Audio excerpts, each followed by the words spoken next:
Then the red button shows you it's live for the red light, and then you can speak.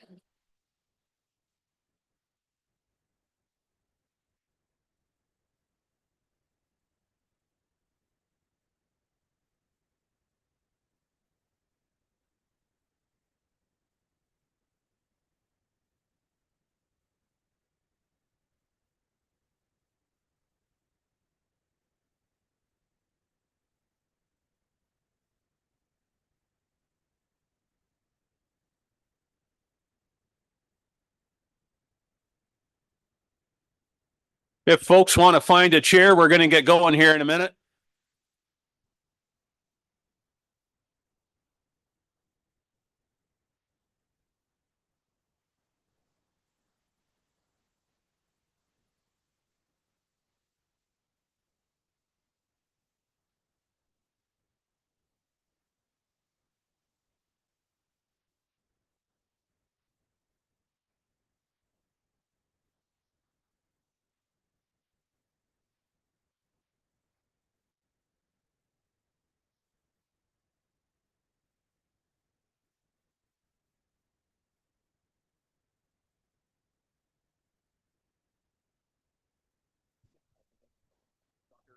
But yeah, so anyway, again, thanks for all your support.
Okay, it's 10 o'clock. It's 10:01 actually. But nonetheless, welcome everyone. It's good to see the chambers full this morning.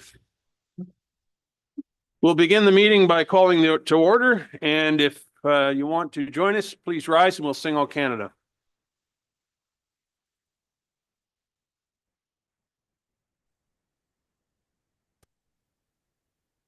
O Canada, our home and native land.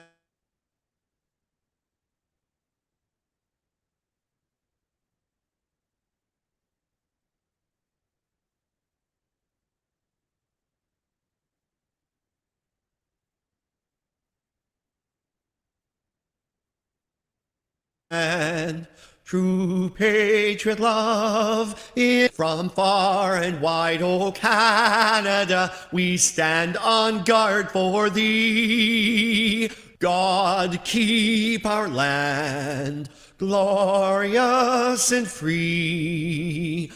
O Canada, we stand on guard for thee.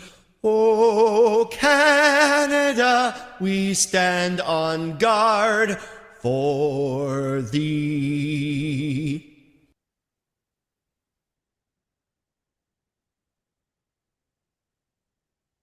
Thank you. Madam Clerk, would you take the roll call, please? Councillor Mackey, Counselor McKay, Counselor Carlton, Counselor Pringle, Present. Counselor McQueen will be joining us later this morning, Counselor Nielsen, Counselor Patterson, Counselor Dickert sends his regrets today, alternate Counselor Fleet, Counselor Kentner, Counselor Keaveney, Counselor Body, Counselor Gregg, Warden Milne, Present. Counselor DeBreen, Counselor Matrosovs, Counselor Eccles. Sorry, Counselor Bordignon. Present. Counselor Eccles. And sends his regrets.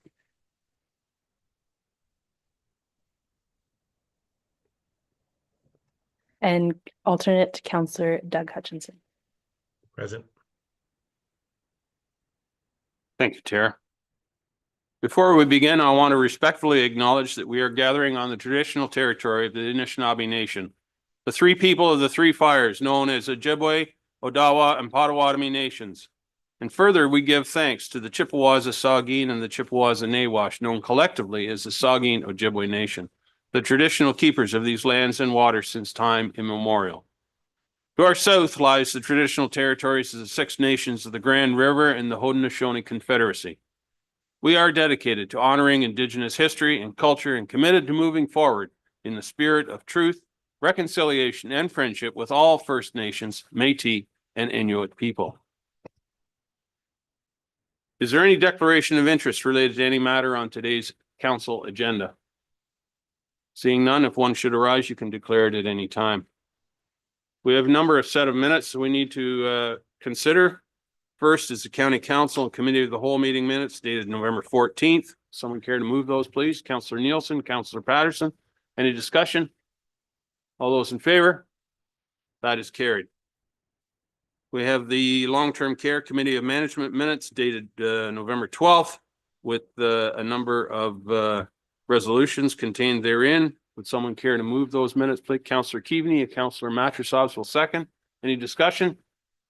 All those in favor? That is carried.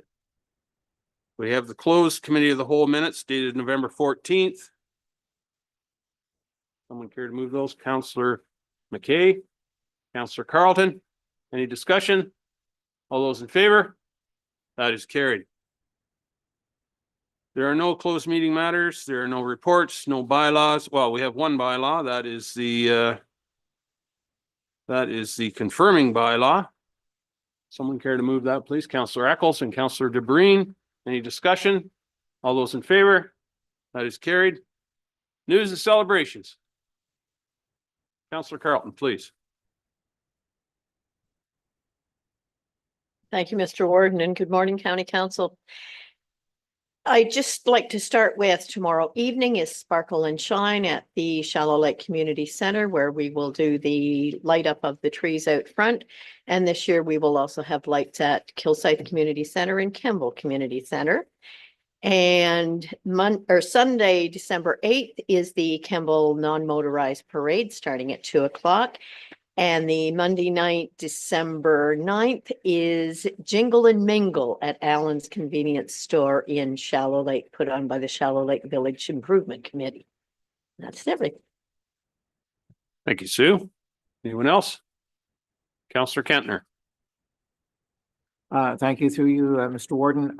Tonight at 5:30, we're lighting the Christmas tree in Meaford, right at the main intersection there of Nelson and Sykes. And that's at 5:30.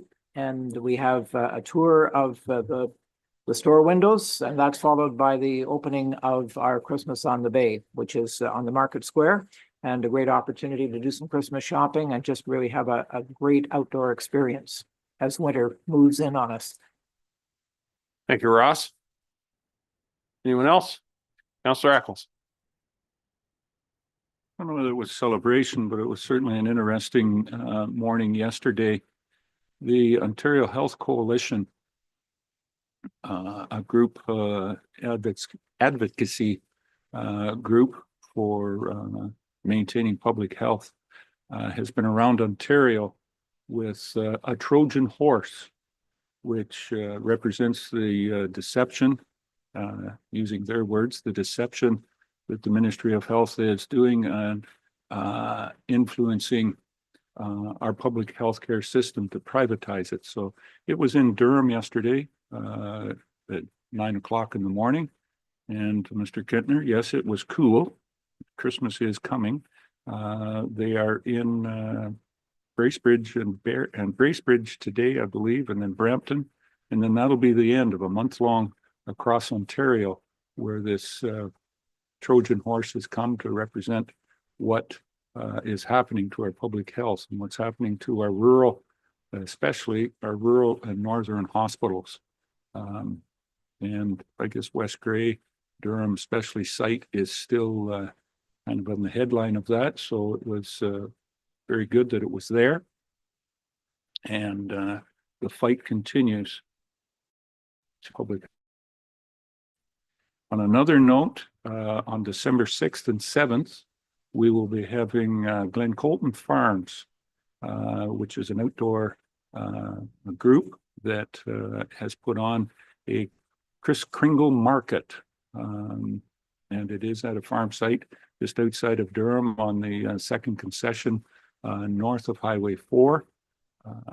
As I said, we'll be running from Friday night 4 until 10, and Saturday, I believe it is 2 until 10 as well too. What is very interesting in this is that they'll be doing the Christmas Messiah. Glen Colton Farms might be better known to individuals as Michael Schmidt's farm, and they'll be doing the Messiah right in the barn. And if you are into classical music, it's an amazing thing to see in the stable that and the symmetry that is to that in the symbol doing the Messiah. It will be done by very professional. I had the opportunity to see it last year, and I will be going to see it again this year.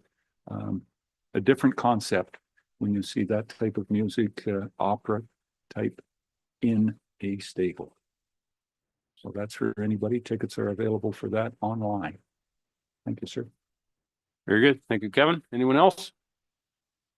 Randy, I know you had something you wanted to chat about. I will just preface it by saying that I was, excuse me, at the Economic Development Leadership Forum last Friday out at Cobble Beach. Last week, I should have said.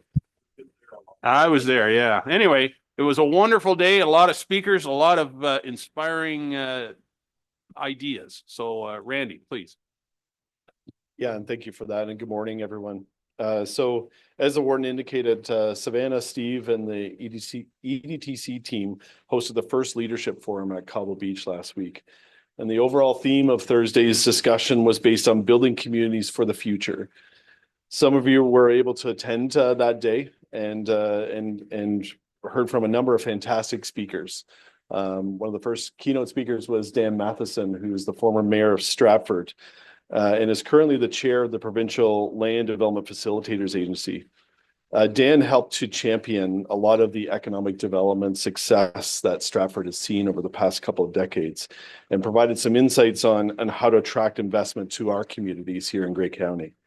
We also heard a presentation from Investment Ontario, and this is a fairly new ministry. It's focused on investment attraction in Ontario and working with the municipalities to bring forward investment opportunities that are focused on advanced manufacturing, life sciences, and tech sectors.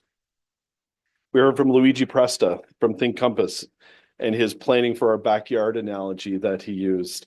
And what we would like to see in our backyards, and then moving forward with investing in infrastructure in our backyards so that we can attract investors and employment land opportunities in Grey County. We also heard from Dave Shorey, the executive director from the Owen Sound campus here in Georgian College, and the enrollment growth that they've seen over the past few years, as well as the apprenticeships and the number of apprenticeships, 700 plus apprenticeships that are currently enrolled. And that provides a direct workforce pipeline to support the needs of not only our existing businesses, but our future businesses as well. We also heard a short video from James Sconiak from Bruce Power and the importance of investing in our community infrastructure today that will benefit future generations to come.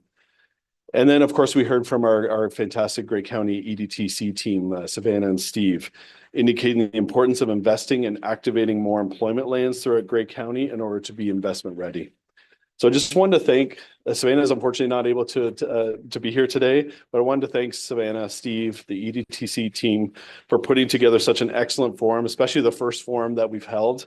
There will be more discussions for sure to come, and in order to make sure again that we're all investment ready, and we can welcome some of those investment opportunities going forward. So, anyways, I just wanted to leave it there, and yeah, thank you again, Warden, for your comments and any and all feedback that any councillors have from that day. We're of course open to any suggestions for sure. So, thank you. Thank you, Randy. It was indeed a very inspiring day. Councillor Mattresshouse.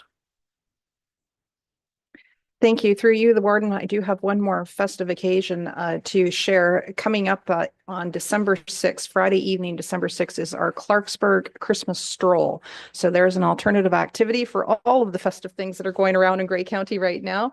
And in that evening from 6 to 8, there'll be open houses as the Clarksburg businesses open their doors. Santa and a certain Snow Queen will also be available there. And then at 8 p.m., we work our way up as a carol walk. It's a short walk, so it's good for family members to come to. My grandson has come along, and it's not too far to go. It's very magical because we do have candles and we have carols walking up from the downtown Clarksburg up to the top of the hill to our St. George's Anglican Church, at which time there is a grand tree lighting ceremony there at the church, right beside Bruce Street. So come on out if that works out with your family. Thank you. Thank you, Andrea. Sounds like a really good event. Councillor DeBreen. Good morning, Warden, County Council, and guests. I just would like to mention that on Saturday, December 7th at 6 p.m., Dundalk will be holding their evening Christmas parade. Also, on December 14th, Saturday at 1 p.m., Holstein will hold its 31st, I believe, non-motorized Santa Claus parade. It is indeed a spectacle to behold. People come from all over to line the streets. So I wanted to give enough warning to everyone. If they can schedule it in, please join us. Thank you, Barb. Indeed, clip-clop is the sound of the day. Okay, motion to adjourn the council meeting before we move into our committee of the whole. Councillor McQueen, seconded by Councillor Eccles. All in favor? That is carried. So we are adjourned. We'll just wait for a minute for Rob to change us over to committee of the whole.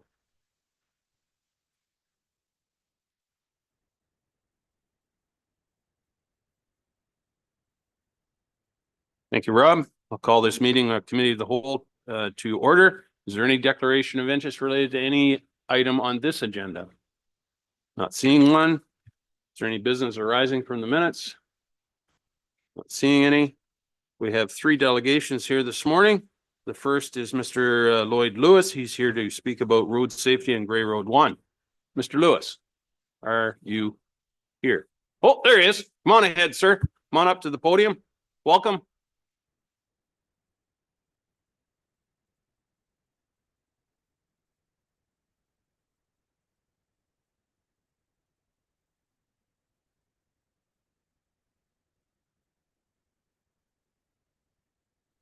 Okay, can you hear me? I have a tendency to sort of wander, so if I do that, you tell me you can't hear me. Thank you for allowing us to speak. My name is Lloyd Lewis, and this is Fred Scheel, and we're going to present safety on Grey Road 1. We're here to save lives. This is a challenge. We have 10 minutes to try to convince you that this is an important matter that needs to be dealt with promptly. And let's see how it goes. Okay, here we go. Right, I press that button and there we go. So this is about Grey Road 1. It runs from Owen Sound to Wyerton. It's about 90 kilometers. Most of it is very safe, but there's a specific area and it runs along the water's edge, as you can see there. It is also called the Scenic Island Trail. The area of concern, though, is specifically this area right here. It is the 8-kilometer stretch from Owen Sound to East Linton. It is very, very busy, both with cyclists and with heavy traffic. So this is what we want to talk about. Yeah. So the goal of the this deputation is to reduce the risk of a fatality between a cyclist and a motorist on Gray Road 1 by prioritizing road improvements and bicycle lanes prior to the scheduled 2030 completion date. Now, I actually stand maybe corrected because it probably won't be finished on 2030. It's scheduled to start on 2030, so it may not finish till 2031. That's 6 or 7 years from now, and you'll soon see we can't wait 6 or 7 years. So one of the reasons that you want to consider this is because in this glossy brochure that you've created, it says it's a Grey County Climate Action Plan. It says on page 14, our goal is to increase multi-use roadways and bike trails. But what's missing on page 14 is the word safe. And that's not there right now because it's all part of reducing climate change by mitigating and providing sustainable transportation. So what are the issues? So Fred's going to take over for a little bit. Go back. Just press that one. Don't do that one. No, I want the picture where you're riding with your saddlebags. Oh, it all comes in order. Okay.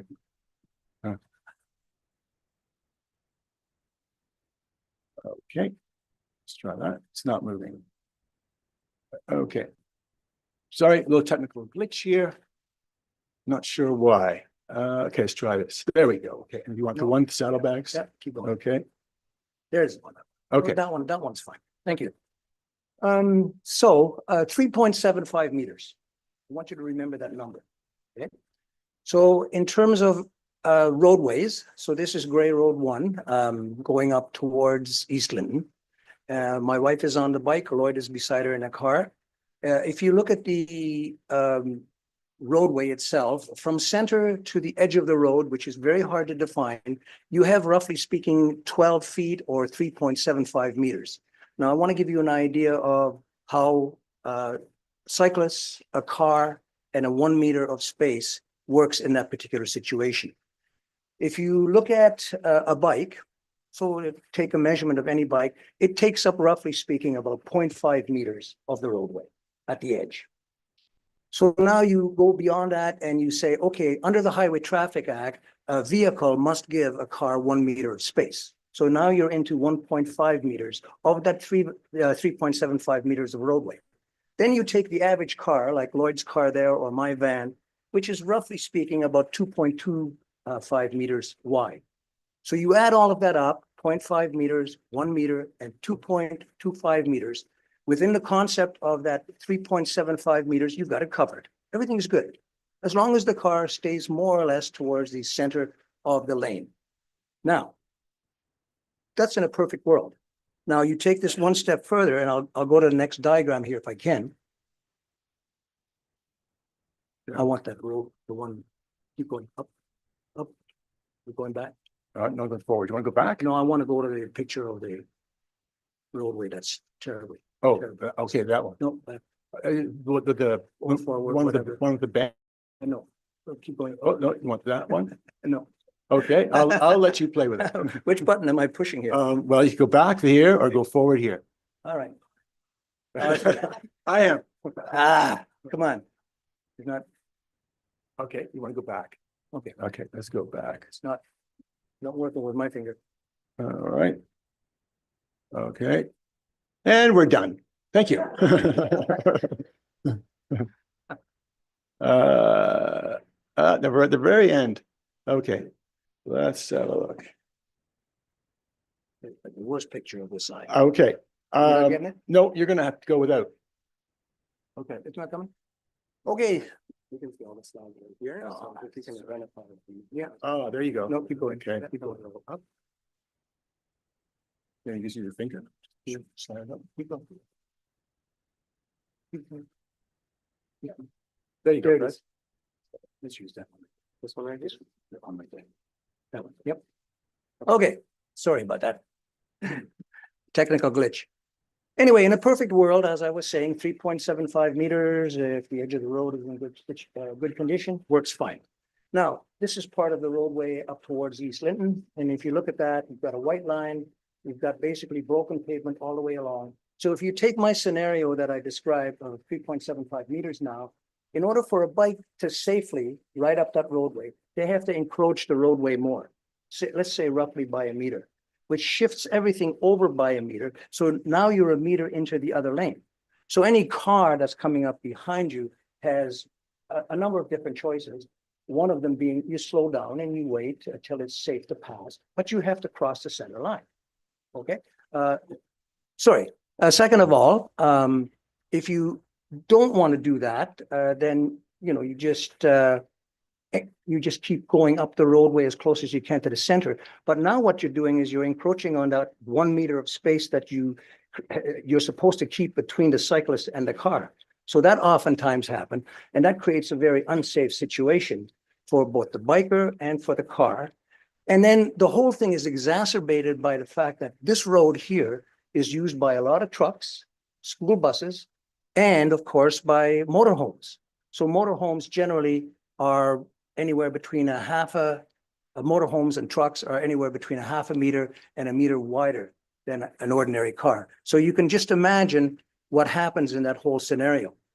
So this makes this particular section of road that Lloyd pointed out incredibly unsafe. And what we need to kind of deal with, I guess, down the road is that we need to do something about this roadway, and we need to do something before 2030.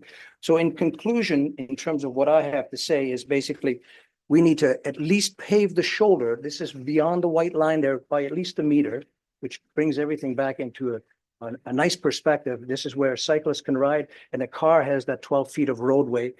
And I think we need to do it before 2030. We've already had an incident within the last 3 years on this roadway where a cyclist was struck and they were off work for 4 months. And my prediction is, and I ride this roadway many times, my prediction is that somebody else is going to get hit and somebody's going to get killed. So take that under advisement, please. Thank you.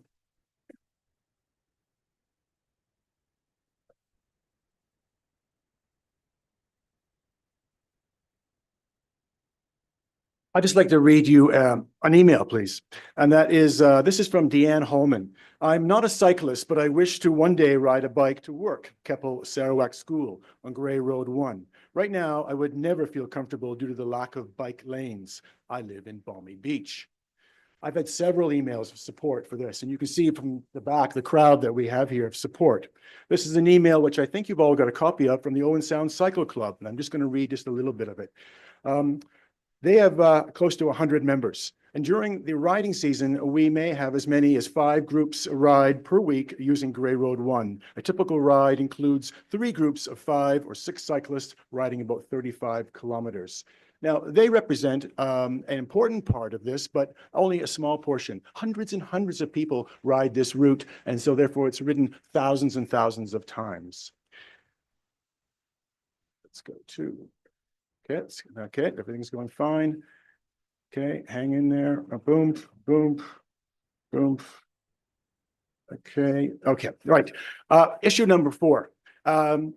This is a tally sheet. And on November the 7th, I stood on the corner of 24th Street West and just north of the Eddie Sargent Parkway. And I counted the number of cars that are on this road in between 4:30 and 5 o'clock. So a half an hour.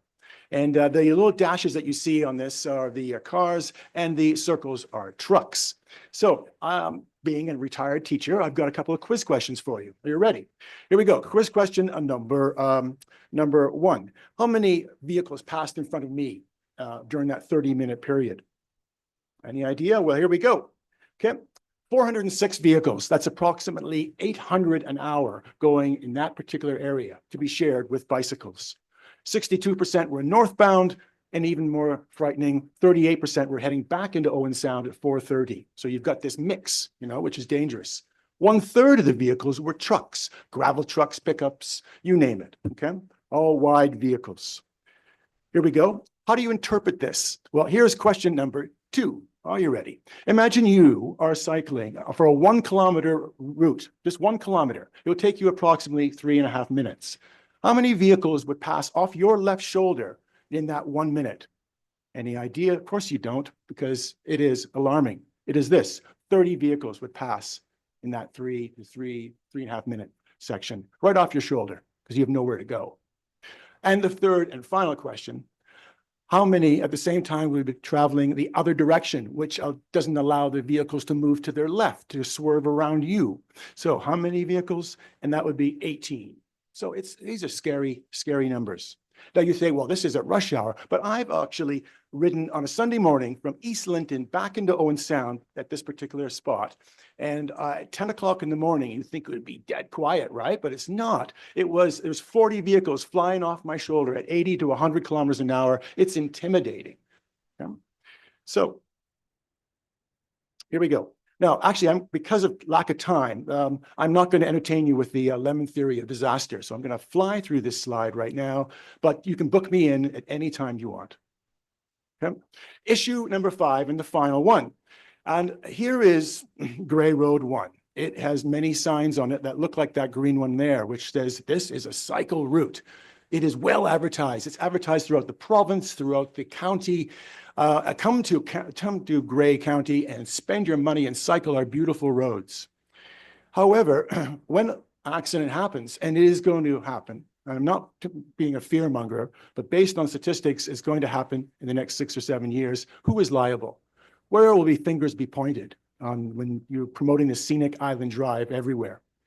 Well, the reality is, if you promote it, which the county does, then it's your responsibility to make it safe. Surely. So to finish off, finally, okay, let's potentially save lives and human trauma, okay, by prioritizing Grey Road 1. However, it's not going to be straightforward because we've got people saying, I can imagine, that, oh, well, this is already part of a 10-year plan. We can't change it. Of course, we can change it. We can change it because it's made by us, so made by you. So it can be changed every year. That's not an issue. Oh, let me go back. There we go.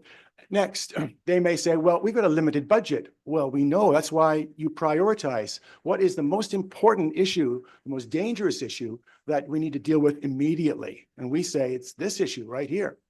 And is it really that bad, the road, in terms of deterioration? Yes, it is. If you saw the pictures, if you were looking, you can see it is. And you can imagine in 6 or 7 years' time, it's going to be shockingly bad, even more significant.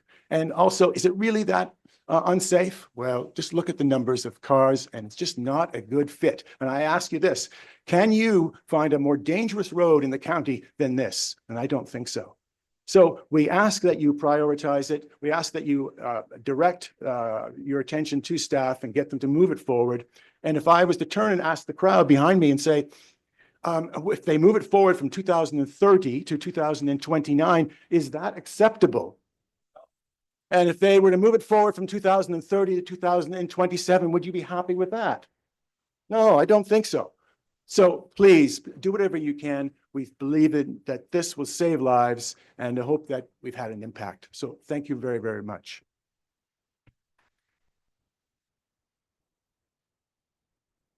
Thank you, gentlemen. Thank you very much.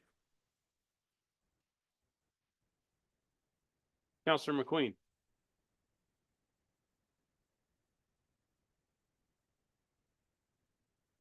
Thank you. Thank you, Mr. Warden, and thanks for your presentation. I guess a question of clarity, and I know that last picture, it showed East Linton. I know we've had a policy in our county of having paved shoulders for, I think, maybe 10, 12 years, maybe. Is part of that road been constructed and part of it hasn't been? Because I see in that last picture, it does look like a paved shoulder in that section, but other sections, so it doesn't look like it has a paved shoulder. So I don't know if I can get clarity on that, but on that, what is that new standard of width of that new policy? Because I know there were some numbers shown up here, so. Maybe I'll ask Pat to respond to that. Sure, come on up to the podium, Pat, please, if you wouldn't mind.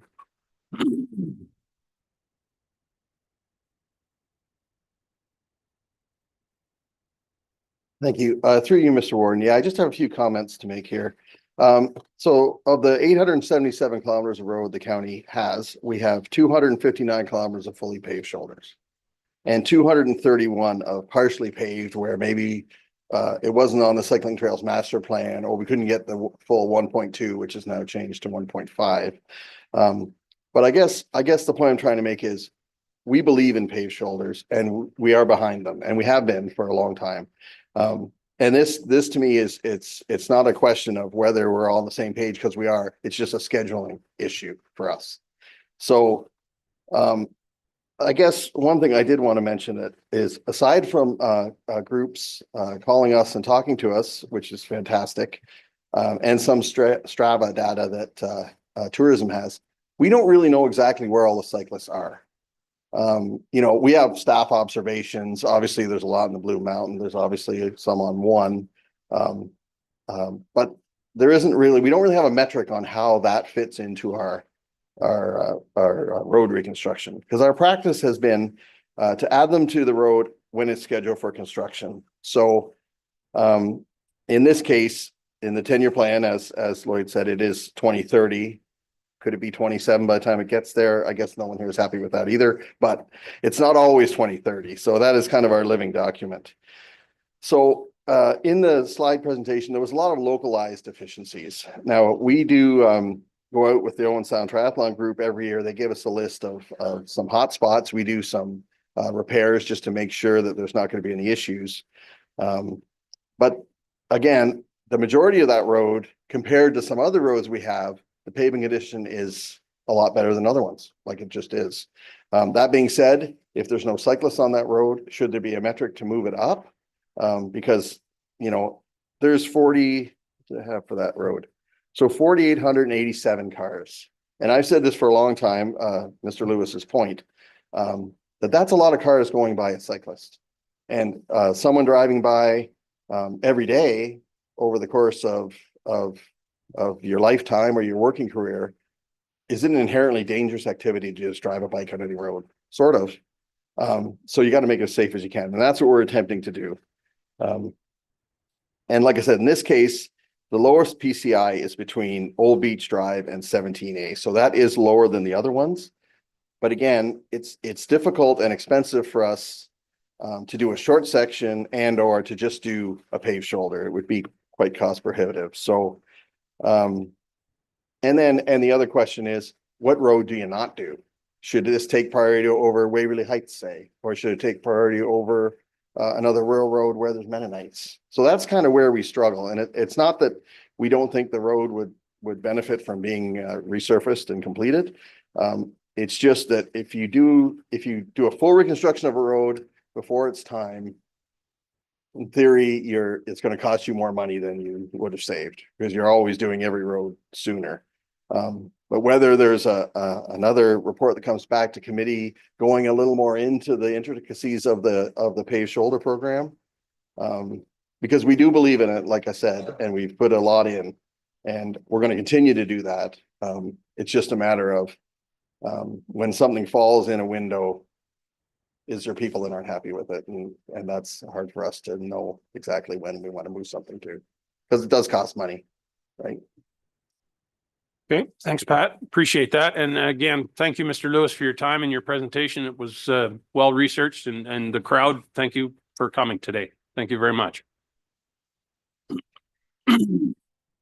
Councillor Gregg. Thank you for the opportunity. And I did have a question for the director as well. Just for further insight for everyone that's in the room, the capital budget of 10 years is a document that's 1,547 pages thick. So there's no lack of capital requirements across the entire county. My question to the director is, in the 2023 to 2032 capital budget, it was $1.8 million forecasted for this project, and the timeline was 2027. For the 24 budget, it did back up to 2030, and the price tag went to $3.4 million in the projection. Can you just speak to why it dropped 3 years and what might have instigated that kind of increase in the cost? And also further to that, it can't be just due to the roads exchanges, because we've really just undertaken that this year. And for further information, some of the urban down road portion, the Grey Road 1 within Owen Sound, it kind of has now in the last couple of years sat on our municipal unfunded list for work down the road, but we have no funding identified to tackle such work to the northern limits. And that's coming as that roadway gets downloaded to the city. But can you comment on that drop of 3 years, please? I will say, this has happened to a few other roads as well, Gray Road 4, like to the detriment of people that want to see the road constructed. It's a really well-constructed road. I think it was originally done with a cold in place. And this keeps happening with Gray Road 4, where we have it in the program, but it was built by MTO. It's such a well-built road that it kind of keeps holding up, at least, you know, the majority of it. So it tends to fall down the system, as other roads that are maybe only 40 mils of asphalt tend to fall apart quite quickly. So it seems like these bigger roads, some of them with higher traffic volumes, were built correctly in the first place, and they tend to shove down the system. So that does happen quite frequently. And I know, you know, especially for a group that really wants to see it moved up, it's bad enough that it's coming 5 years away. To see that become 7 or 8 is, I can imagine, very frustrating.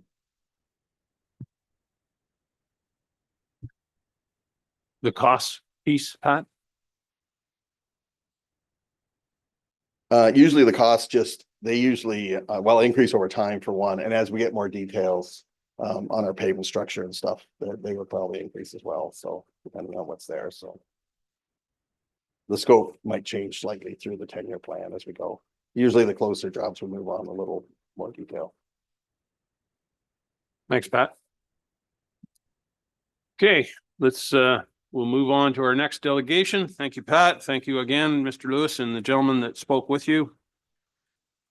Stephanie Keating is here from the Nuclear Innovation Institute, the Climate Project. Welcome, Stephanie. The floor is yours.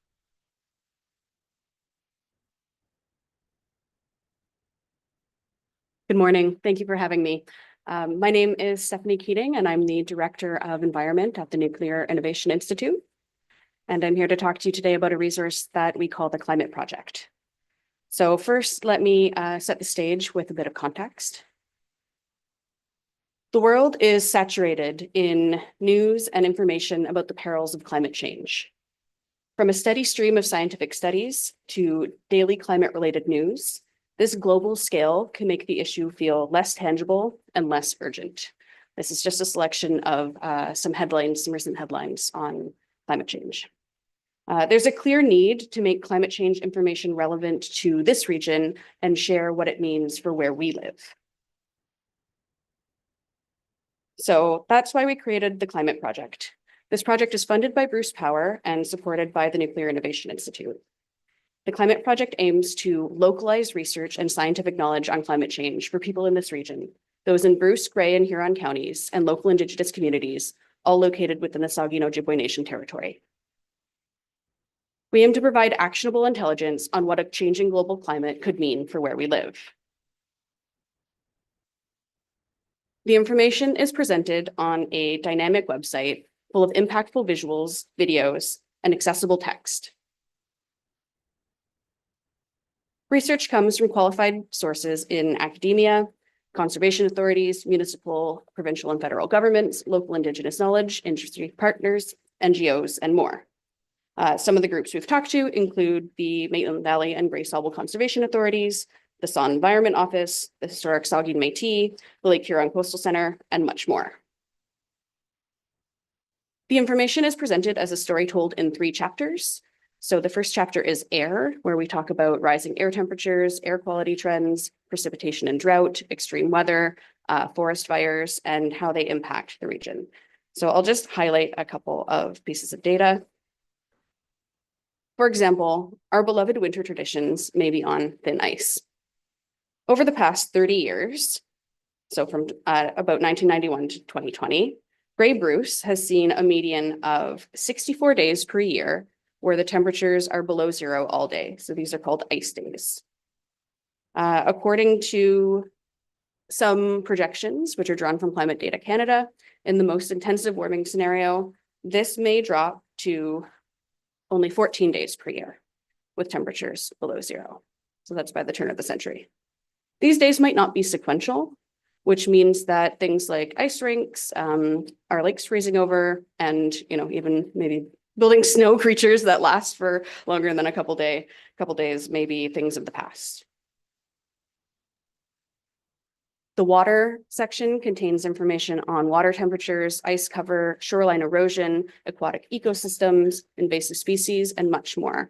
Most of it to do with Lake Huron. So, for example, we talk about ice cover. Canadian and American scientific agencies have been making detailed observations of ice cover on the Great Lakes since 1973. But between 1973 and 2018, ice cover on all Great Lakes has seen a general decrease, with Superior, Huron, and Erie losing ice cover more quickly than Ontario and Michigan. In 2021, from 1973 to 2020, Lake Huron had about 64.6% ice cover, and that has dropped to 48.3% in 2021. What does that mean? Well, this seems particularly relevant in the next couple of days. This is one of the key ingredients for increased lake effect snow. So you need a warm, unfrozen lake, and then some masses of cold air blowing in over top of the lake. And the end result is quite a bit more shoveling and impacts on our roads and infrastructure, to name a few. It also increases the risk of shoreline erosion. So these are some images of shoreline erosion in Saugeen Shores in 2020. A lack of ice cover coupled with high water levels, strong winds, and high waves is a recipe for a great deal of increased erosion. Finally, the land section covers forest health, agriculture and growing seasons, wetlands, rivers and streams, watersheds, and diseases and pests.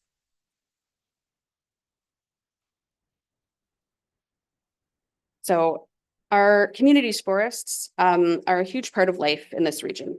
From ecotourism, locals getting out to enjoy nature, and industry, it's a big part of our lifestyle here. These are just a few images from the Bruce County Museum's collections dating from the late 1800s until the mid-20th century. The Climate Project discusses how forests are impacted by climate change, including factors such as invasive species and water usage. One of the things we highlight are the watershed report cards that have been produced by our conservation authorities. So this is an example of forest health from Saugeen Conservation, and there's a variety of different ratings. So a lot of them are excellent or good, but we have a couple that are in poor condition. And here's another example from the Gray Sauble Conservation. Throughout the site, we spotlight local organizations and ways to get involved at a very local level. So organizations that we've highlighted, including Alice, who does great work on farmland restoration, the Saugeen Ojibwe Nation Environment Office, the Lake Huron Coastal Center, conservation authorities, as I mentioned, and many more. So why does this matter? The Climate Project can provide decision-making support. With up-to-date and localized information, the Climate Project can help inform policy and planning decisions that address climate risks. It can also serve as a community resource for directing concerned citizens to the Climate Project for specific information on how climate change is affecting neighborhoods, communities, businesses, and the environment. Council and staff can use the Climate Project as a reliable source of data for informed decisions on climate policy, a resource for educating and engaging citizens on local climate issues, and a platform to share local climate adaptation, mitigation, and sustainability efforts. So I encourage you all to check it out at climateproject.ca. And also, if any of your municipalities have great resources that you'd like to see featured, I'd love to hear from you. Thank you. Thank you, Stephanie. Do any councillors have any questions? Well, you must have done a really good, well, you did do a really good job. Oh, Councillor Eccles, go ahead. Thank you, Stephanie. And when you're talking about the conservation authorities, just find it on that graph a little confusing. You'll see that Saugeen in the upper part of the North Saugeen and in Aaron Eldersley, it's excellent to good is the way it's rated for Saugeen in that area. And yet when you get to the next one, it's rated as poor. I just don't get how we go from one line to the other line. You step over and the watershed becomes poor from excellent.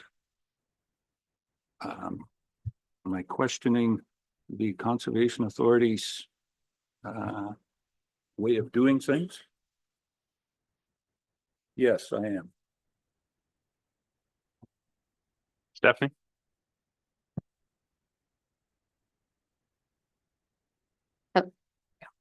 Thank you, through you, Mr. Warden. I can't comment specifically on the forest indicators here, but I do know that each conservation authority does list the metrics by which they address the forest health indicators. And so I could look those up and we could have a conversation about that offline if you wish. Thank you, Stephanie. Any other questions?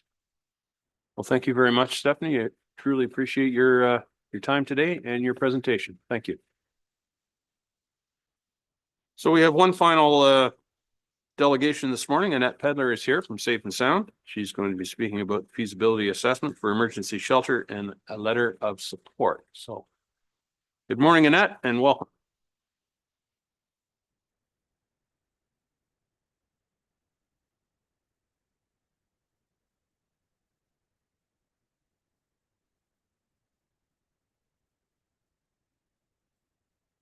I'll sound better with it off, I promise. Good morning. My name's Annette Pedler and I'm the proud executive director of Safe and Sound. I'm here today to provide council with an update about our first year of the county funded overnight warming center pilot, provide you with more information about a feasibility study we completed that confirmed the need for increased beds in our emergency shelter system, and provide you with more context and a path forward towards ending homelessness in the area. Outside of providing some education, my goal today is to receive a council support through a letter for an upcoming Reaching Homes grant for capital funds that would go towards securing a shelter facility. For those of you who don't know, Safe and Sound is a drop-in center in the downtown of Owen Sound. It was started in 2007 and has undergone significant transition over the last almost 20 years.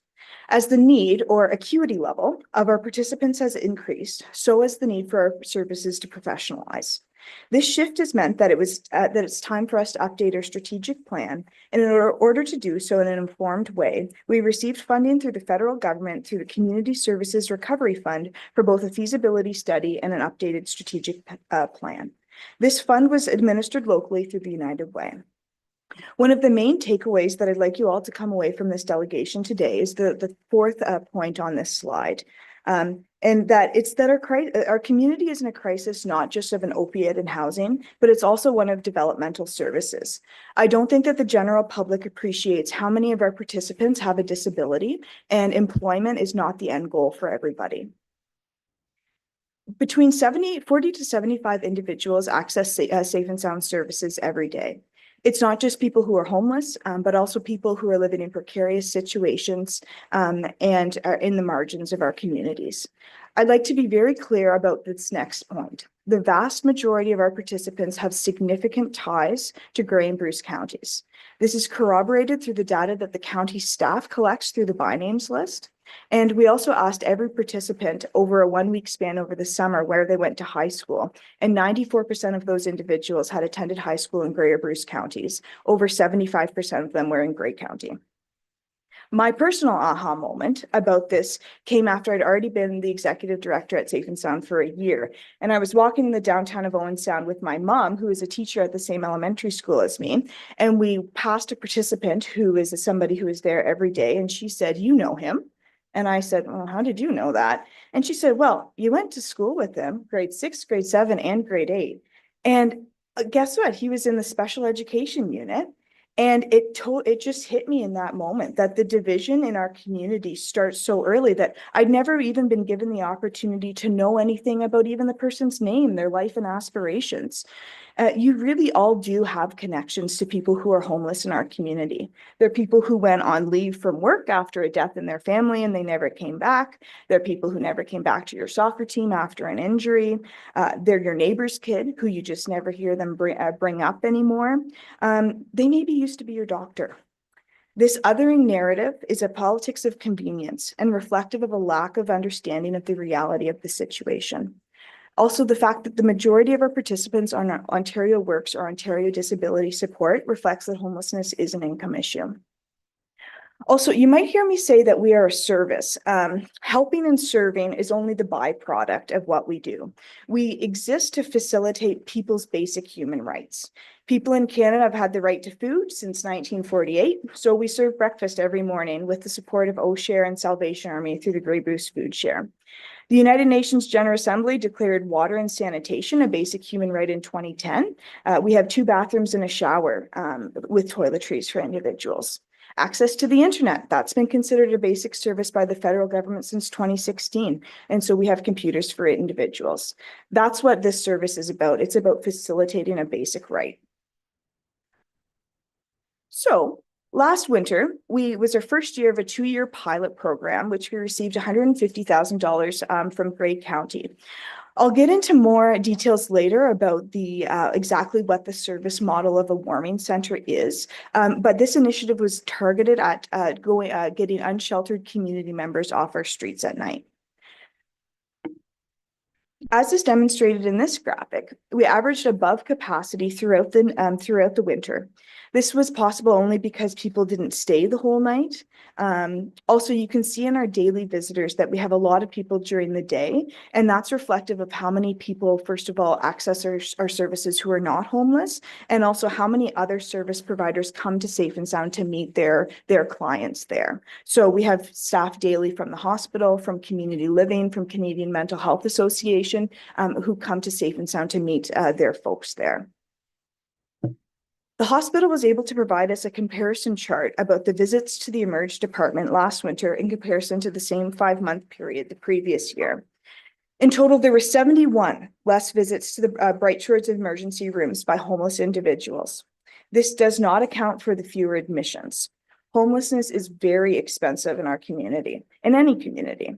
As a government, you have to pay for it in one way or another. You pay through increased policing, parks departments, hospital visits, or you fund preventative measures such as that at Safe and Sound. So far this year, we've been noticeably busier. We've had multiple nights in the first weeks where we've had to turn away more than 5 people because we've been at capacity. This data from the pilot program corroborates the data that was collected through the J Consulting Group's feasibility study. The study determined that an additional 28-bed low-barrier facility is required in Owen Sound. The data used to inform this study was provided by Grey County Housing, Safe and Sound, and Mawickwodong Friendship Center.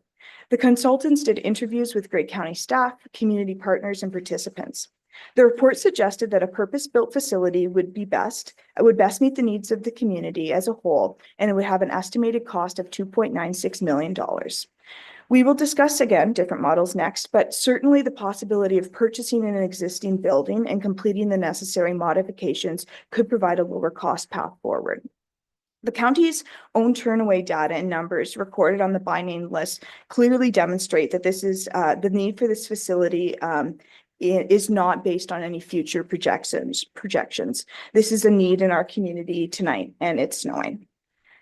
With the limited time in this delegation, I don't think that it's of much merit to further discuss whether or not this service is needed, and instead focus on what solutions are before us.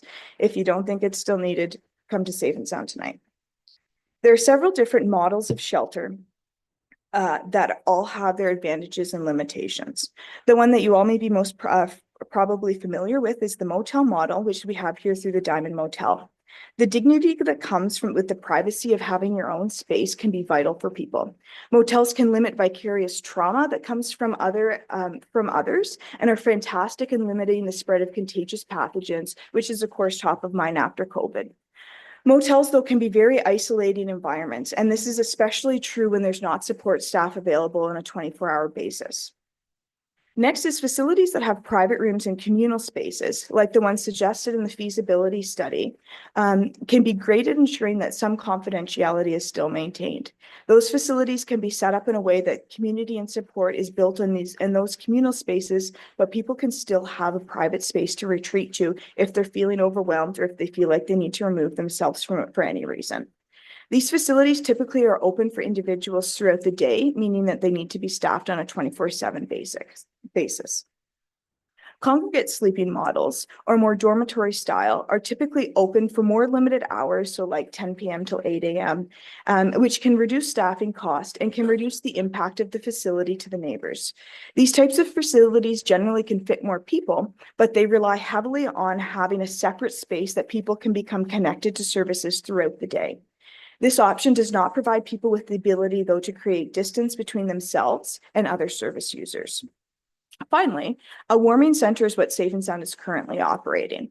There are no beds and people are not able to sleep, which is the most obvious limitation, and limitation isn't even quite the right word to describe it. It was a fantastic step that the county supported this initiative because it has quite literally kept people alive. But there's extensive research that outlines the impact of lack of sleep on an individual's both physical and mental health. Trying to also manage the behavior of individuals all day and all night who are never able to have the lights off and quiet to sleep is a significant and unneeded complication for staff. Not letting people sleep and always having the lights on is not consistent with a supportive environment or dignified environment. I feel very strongly that our community needs to move away from this model of service delivery. No matter what service model is provided, all of these still are better than someone being unsheltered. If someone is outside and we don't know them, then they can't be supported in exiting homelessness. The individuals who are generally able to self-resolve their homelessness are not typically individuals who are chronically homeless or those who are living outside. And this speaks to one of the most common sense explanations as to how investing in these facilities do lead to the ending of homelessness. We need to know the people. Ending homelessness is the goal of all of what we're doing, and we need not be shy to talk about that. The last thing that I think that deserves an explanation is the terminology of low barrier.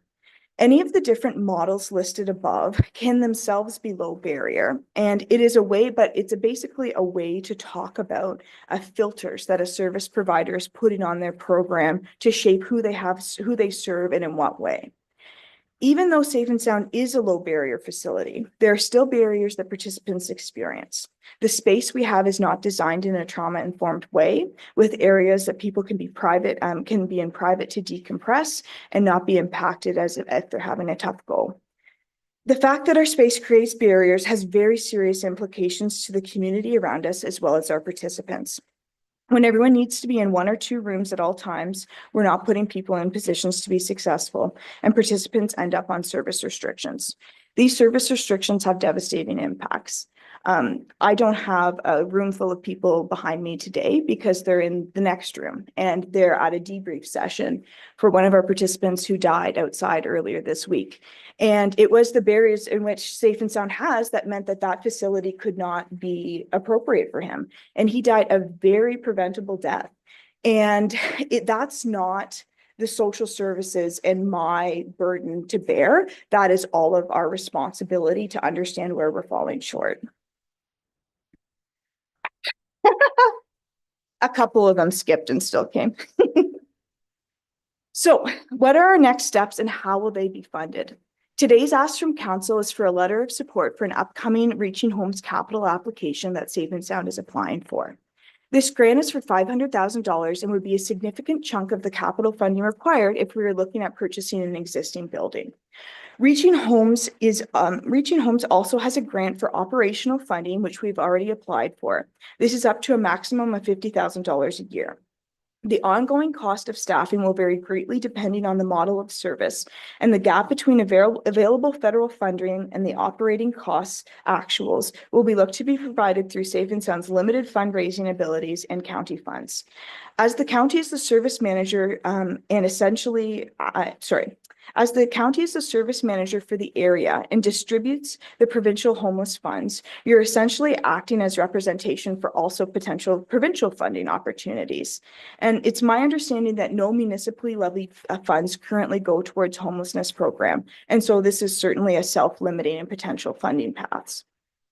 Grey County is a leader, and this council has been a leader in a lot of homelessness initiatives. The support of 14th Street, the SOS team, both are wonderful examples of how our area is really truly at the forefront of solutions for rural communities. But when we only partially fund solutions, we only get partial results.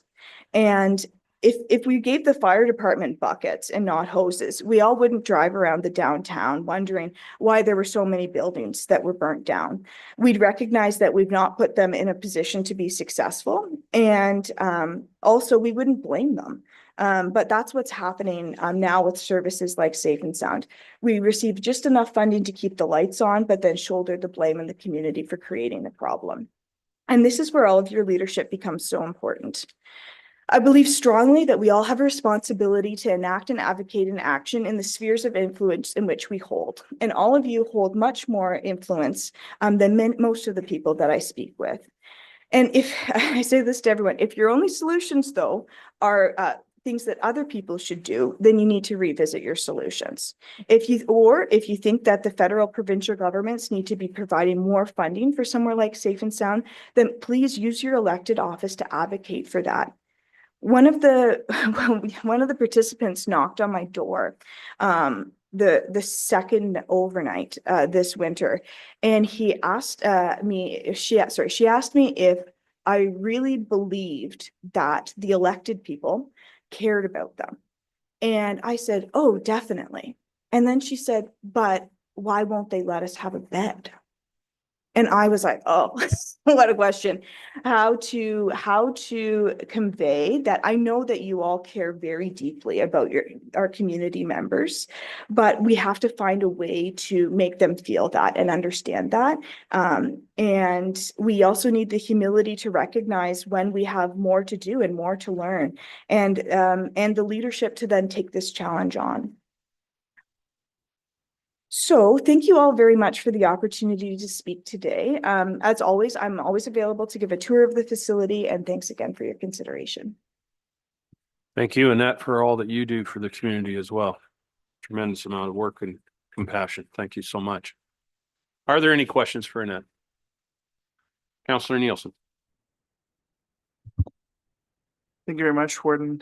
I do have a question. So the grant you're asking for the letter of support on is the one that caught my attention was the $500,000 capital request grant. So, and you mentioned the goal of that was to get a new space. I'm assuming larger and better equipped and such. Do you already have a space in mind that you're working and negotiating on? Do you have that plan in place? And just my secondary question is, how much of that plan needs to be in place for the grant that you're applying? Through you, Mr. Warden, I think that, yes, we do have a space. I don't think that it would be appropriate for me to disclose exactly what that is in open session. We could move to closed session to discuss that. But basically, with the Reaching Homes grant, you need to provide a sustainability letter, which is basically like your plan.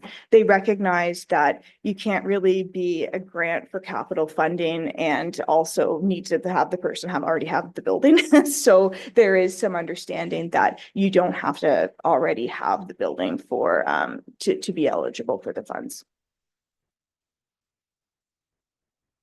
Thank you, Annette. So I think it would be appropriate at some point here to, if somebody felt strongly, to ask for a motion to the county to provide a letter of support for the application. Dane, you're moving that? Second, Councillor DeBreen. Okay, very good. Any questions, further questions for Annette? Councillor Gray.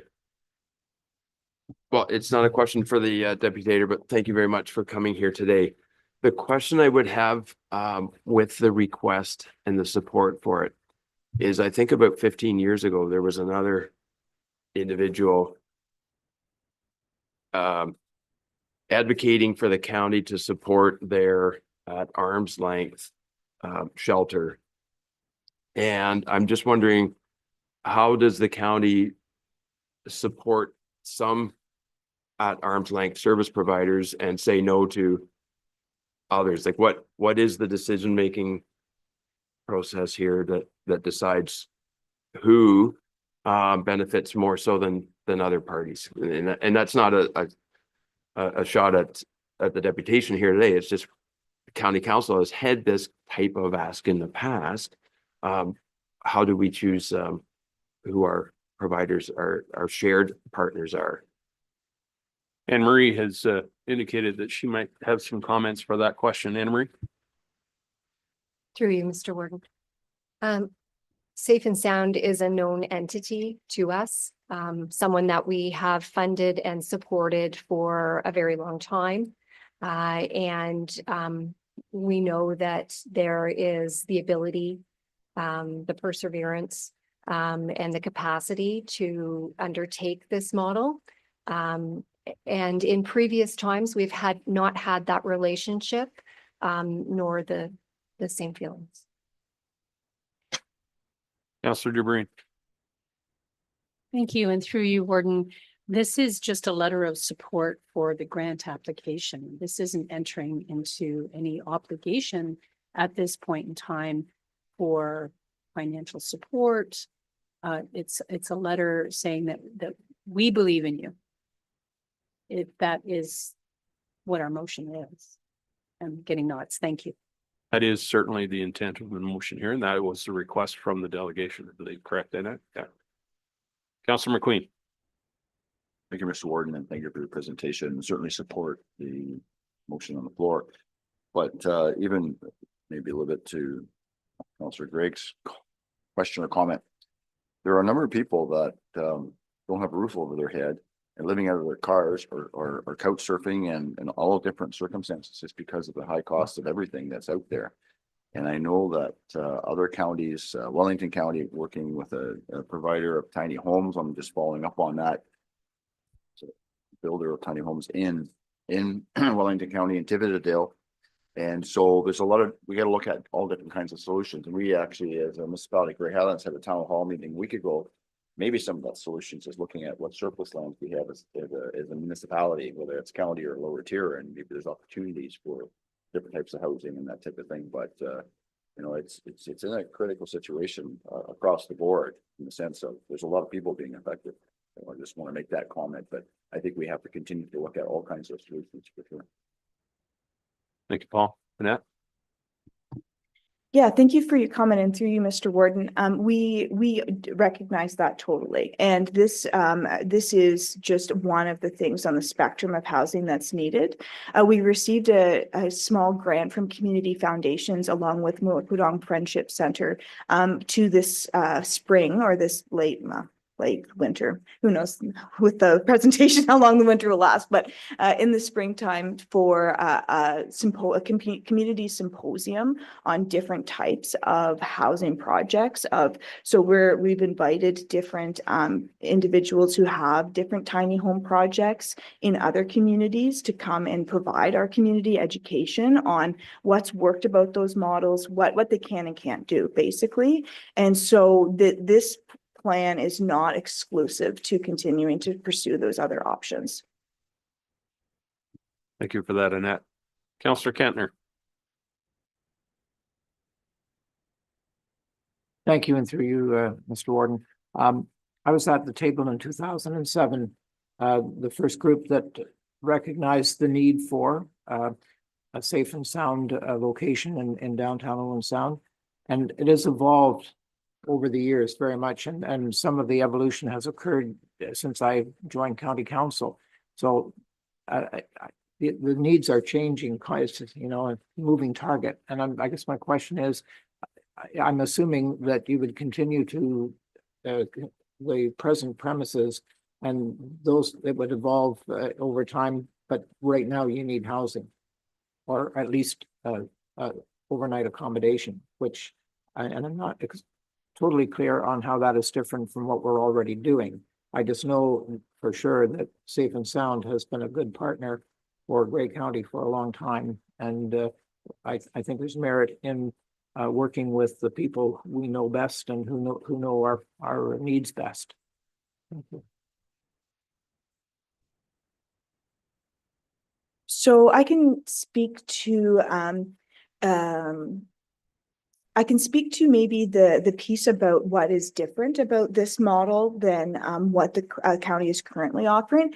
And the big piece is, though, the lack of available beds. So the Diamond Motel, and even when the county is able to book their overflow rooms throughout the winter months, there's still over 100 people in Grey County who are homeless every day. And so it's not that the model of service isn't doing its job for those people. It's just, it's not enough for the number of people who are requiring the service.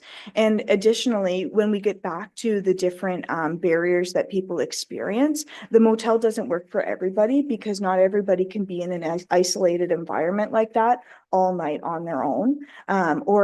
So there's really a need for people to have 24-hour staffing support that our current iteration of our program isn't fully able to meet. Thanks for that, Annette. Okay, very good discussion. I think I'll call the question. All those in favor? That is carried. So we'll get that letter to you, toot sweet. Thank you again, Annette, and again, thank you very much for all the work you do in the community. Thank you. Okay, let's take a 5-minute recess.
1 minute warning.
Thank you, Rob. We'll bring the meeting back to order.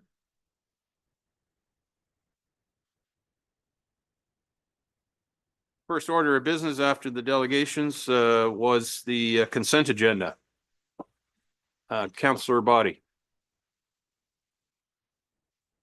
Thank you, Warden Milne. If we could pull and discuss separately 6G for golf, being the Canadian Ontario Community Housing Initiative and Ontario Priorities Housing Initiative changes. So that report, thank you.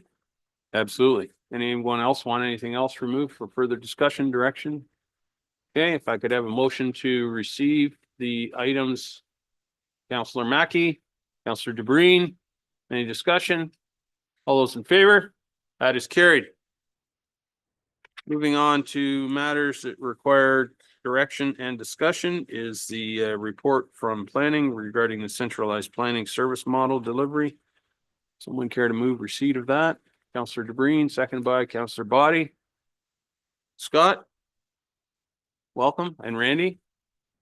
We'll tag team on this one. Thank you so much, gentlemen. Yeah, good morning, Mr. Warden and members of council. Thanks for letting us address you today. So yeah, what you have before you is a report which is a follow-up from the September 12th report, which was a request for feedback on the potential centralized planning services model. We have received a fair bit of feedback from municipalities. We've had some limited feedback from the public and developers too. But what we wanted to do here today was share sort of very high level some of the feedback we received and talk about next steps with respect to this project. So I'm going to talk about some of the feedback received, and then Randy's going to get into some of the next steps in that regard. Not surprisingly, we heard a lot of questions on this one, and that's what we were asking for at this stage. There were some comments and questions that we had certainly anticipated, and there were some very insightful comments that came from your councils and staff that led us down new rabbit holes of further investigation. So thank you very much to all the time that your staff and councils took in that regard.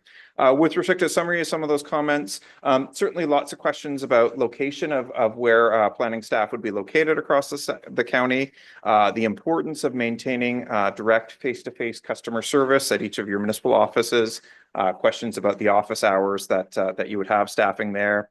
There was questions and comments about office logistics between planning and some of your other municipal roles and departments in that regard.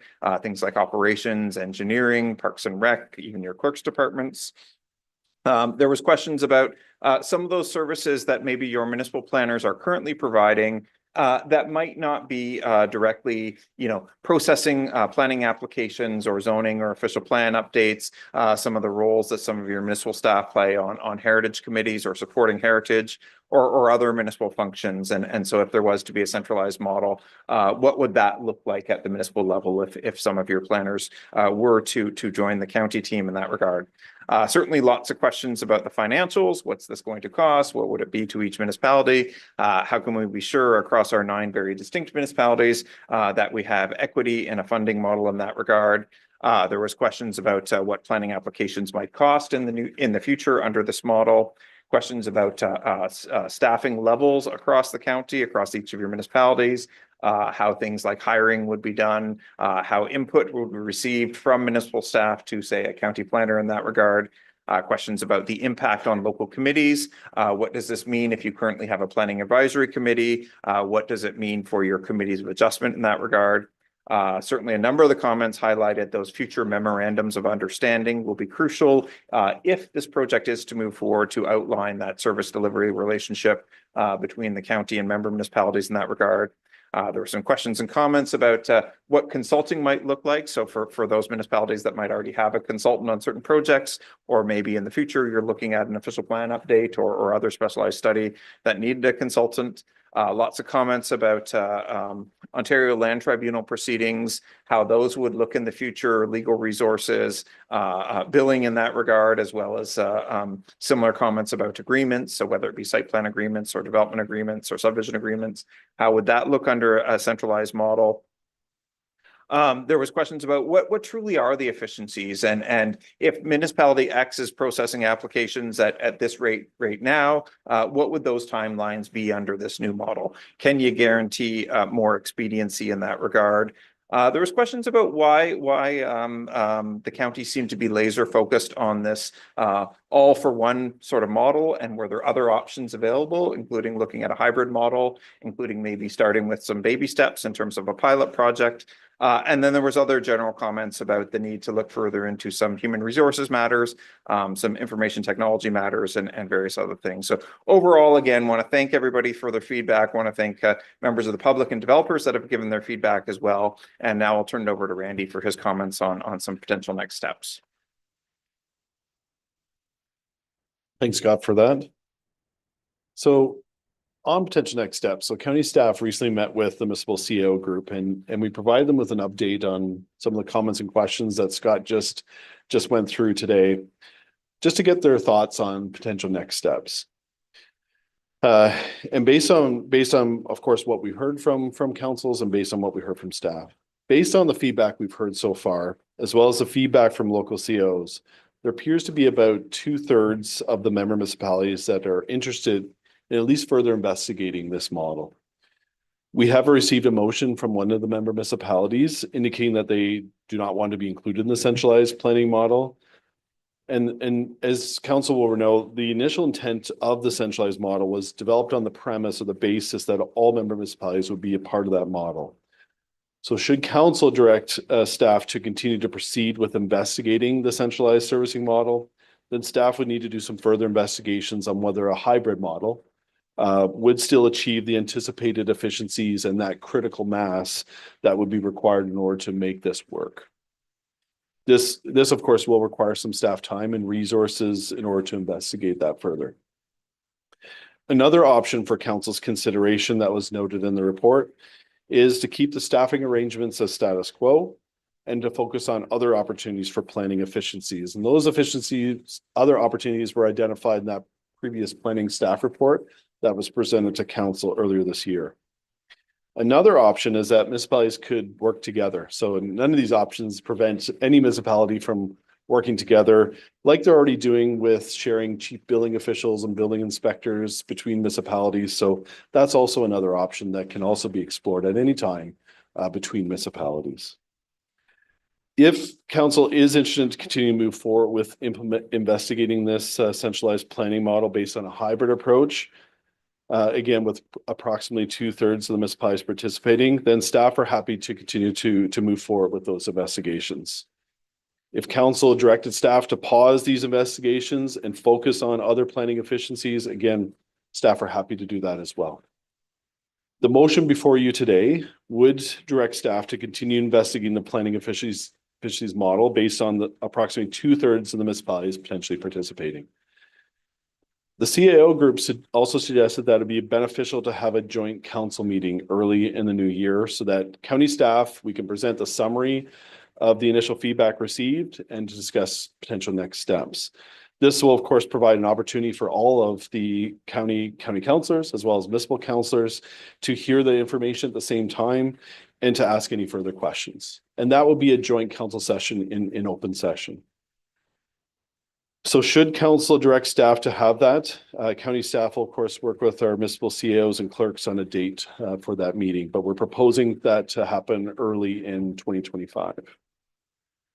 Again, happy to take any further questions that council may have, but there's the motion that's before you today is in the report in order to continue to move forward with investigating the centralized servicing model and to look at that joint open session, joint council session. So happy to take questions. Thank you, Randy. I see Councillor Bordigno has his hand up, and then I'll go to Councillor Nielsen. Peter? Thank you, Mr. Warden, through you, and good morning, County Council. When we sit here with our regional hats on and our county councilor hats on, but I've been requested by my council and council chambers this week to reiterate a motion that was passed at our local council table in regards to the centralized planning. And what they'd like to see included would be a hybrid phased approach for this model. Start with the lower tiers that would benefit from the model, and then the opportunity for monitoring, feedback, and evaluation. So I'm seeing in this motion, it doesn't have any consideration for a hybrid model as well. And I would like to see that, the council of the town of Blue Mountains would like to see that included as an option throughout this motion. So I just didn't know Randy's feedback on that. Okay, Randy, please. Through your Warden, and thank you for that question, Councillor Bordigno. So I guess the second part of that motion is implied to be more of investigating a hybrid model, essentially. So right now, as noted, there's based on the feedback that we've heard and received and the discussions that we've had with the CEO groups, there's approximately 2/3 of the member municipalities that we're aware of that are at least interested in investigating this model further. So again, we know that we're in a hybrid model because as Councillor Bordigno indicated, Town of Blue Mountains is not interested in participating at this time on the centralized planning model, but this would be looking at investigating a hybrid model where where the county would provide planning services to some of the local municipalities, and some would be maintaining status quo based on what's exists today. Thank you, Randy. Councillor Nielsen. Thank you very much, Warden Milne. I would have no problem myself putting the motion that's presented from staff on the floor, but I do have a comment to make. I think when we look at doing this joint meeting, if this does move forward, we need to make sure that there's enough time to give the council members the chance to ask questions. I think there were some comments from the last one that there was a little bit of a too firm of a deadline because of other things that had to happen on a particular day. And I think we need to make sure we're open to having a full conversation and a full dialogue if we're trying to make sure that not only are we getting buy-in if this is the direction that the member municipalities want to go, but that we understand the risks and opportunities that might be happening. And I appreciate the report here is coming and asking for that opportunity to really just, okay, let's get the answers out there and see, are we all interested or how many, what would a hybrid model look like, and ask some of those questions. So I'm fine with moving the motion as presented with the caveat that we do have a bit more time to that joint meeting. I will note that we do have a mover and seconder already. So thank you, Councillor Nielsen. Kim. Thank you very much, Councillor Nielsen, for raising that point. There's another matter that I will bring up at other business at the end of the meeting that would likely be a fulsome conversation with probably members beyond this council directly. And so I'll be raising the question about whether or not we can find a day somewhere where we can both deal with the planning efficiencies matter for everyone to have a good discussion there, as well as the other piece that I'll bring up at the end of the meeting. Councillor McQueen, did I see your hand up? Yeah, thank you, Mr. Warden and County Council. Councilor Nielsen caught most of what I was saying, but I know when it did come back to our council, it wasn't like we were to make a decision. We were just sending comments in. So a lot of councils really haven't made a decision. At least ours didn't, but we just sent comments in. So. And that was the intent. Absolutely. Anyone else have any other questions? Councillor Gray.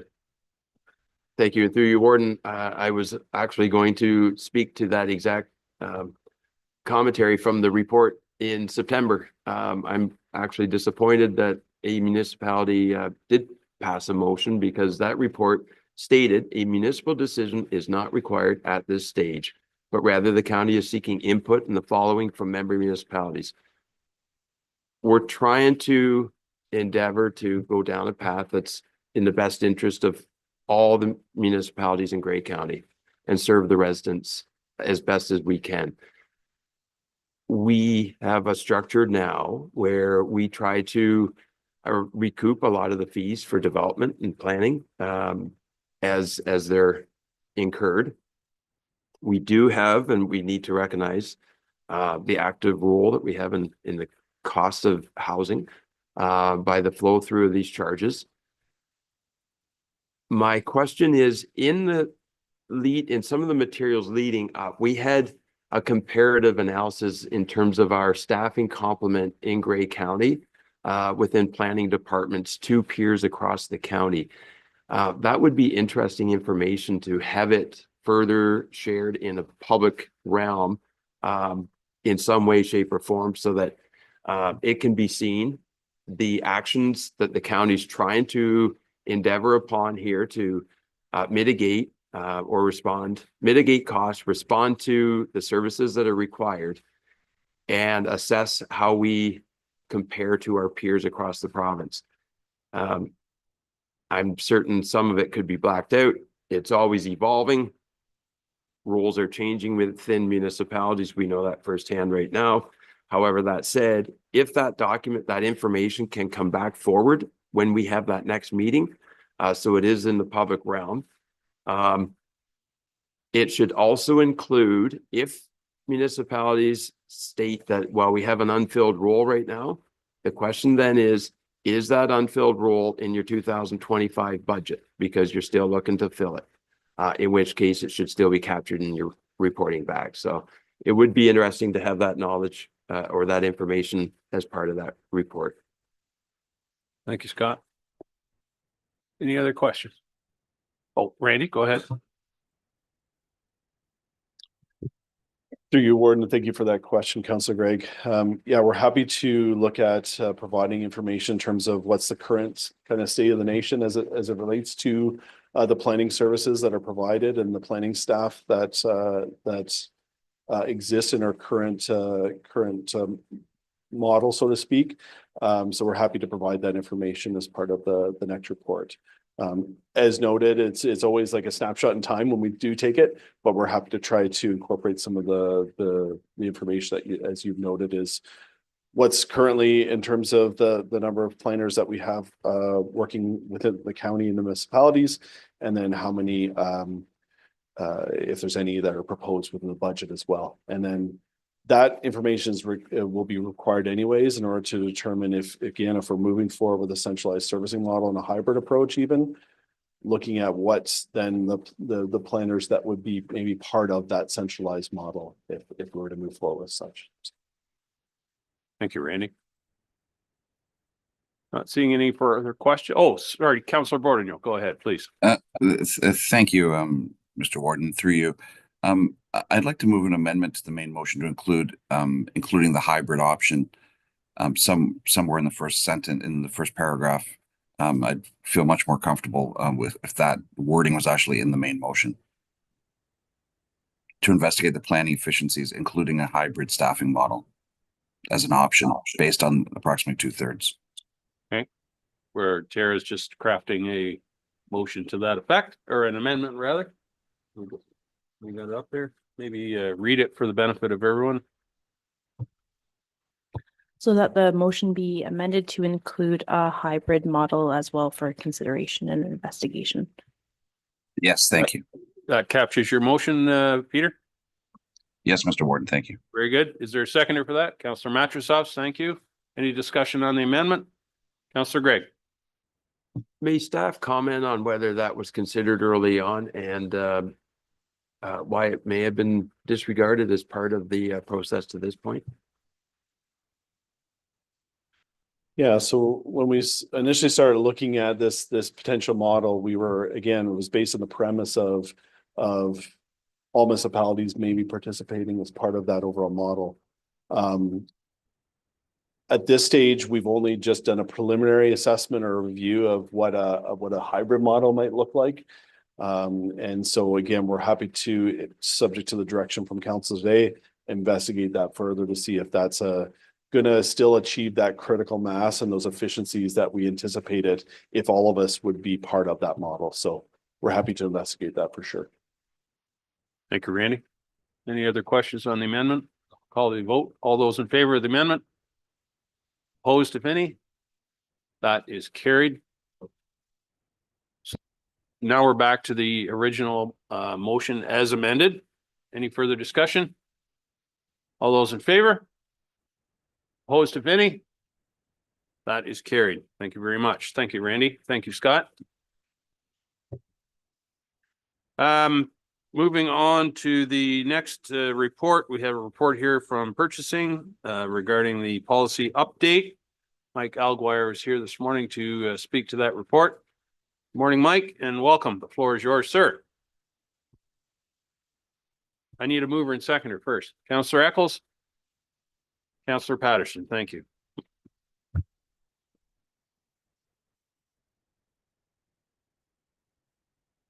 Awesome. Thank you, Warden Mill, and good morning, County Council. This report we have brought forward today is recommending some changes to the county's purchasing policy. The policy was last updated in early 2020, and it's recommended that a review takes place every 5 years. I want to acknowledge the support I have received in this rewrite from a few groups and individuals.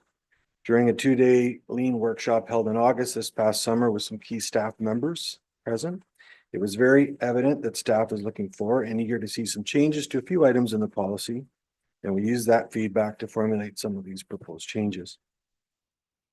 I also want to acknowledge the great amount of assistance received from the county's buyer, Sherry Adams, who's in the gallery today. Her eye towards detail and ensuring consistency in this rewrite has been very much appreciated by myself.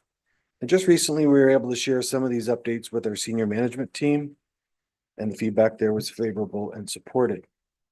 I should also mention that the proposed changes were not only made in consultation with staff here at Gray, we researched many other like counties to tap into their best practices and understand where the trends are going with limits and authorization amounts.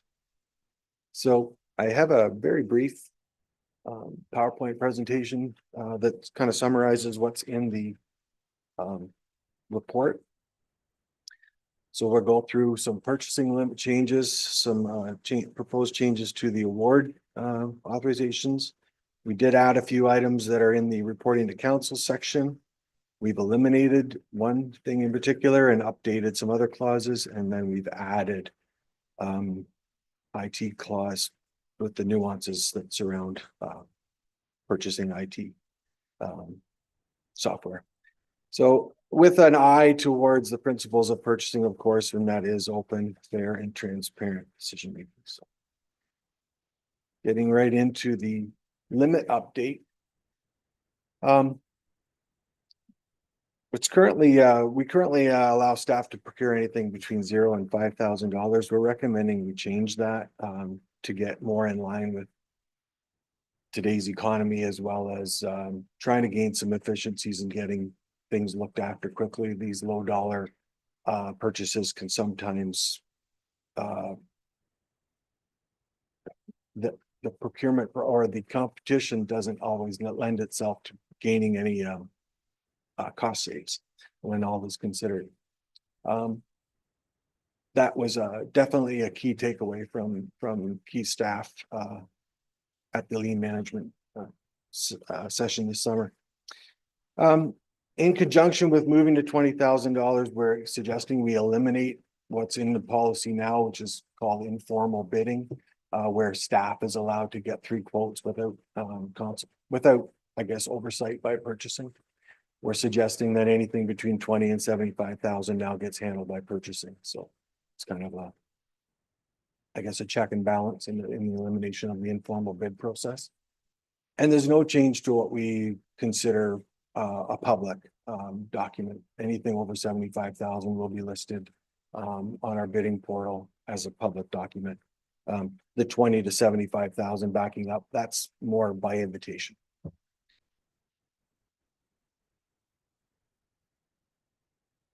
Suggestions on who can award. So council approves the budget and when we go out to tender, we're suggesting that if the results come back in and we've got a compliant bid within budget that the director is able to approve. Currently, directors are approving up to 500,000. And this is an eye specifically to, I guess, transportation, in that a lot of their projects are in that over 500,000 range. We don't have a lot of others. The season is short. Our thought is it's in the budget. You've already approved it. If the bids come in within budget, let's save that 4 to 5 week time frame in getting it approved and get going. Of course, it will come back to you for discussion if needed on the quarterly, and that financial section of the quarterly will summarize where the costs, of course, are coming from if needed, if need be. We're suggesting that anything budgeted over 75,000 that is over budget must be approved by the Director of Finance, and further, anything 20% or more must be approved by the Director of Finance and the CAO. It doesn't mean that a report may not necessarily be recommended by the CAO or the Director of Finance.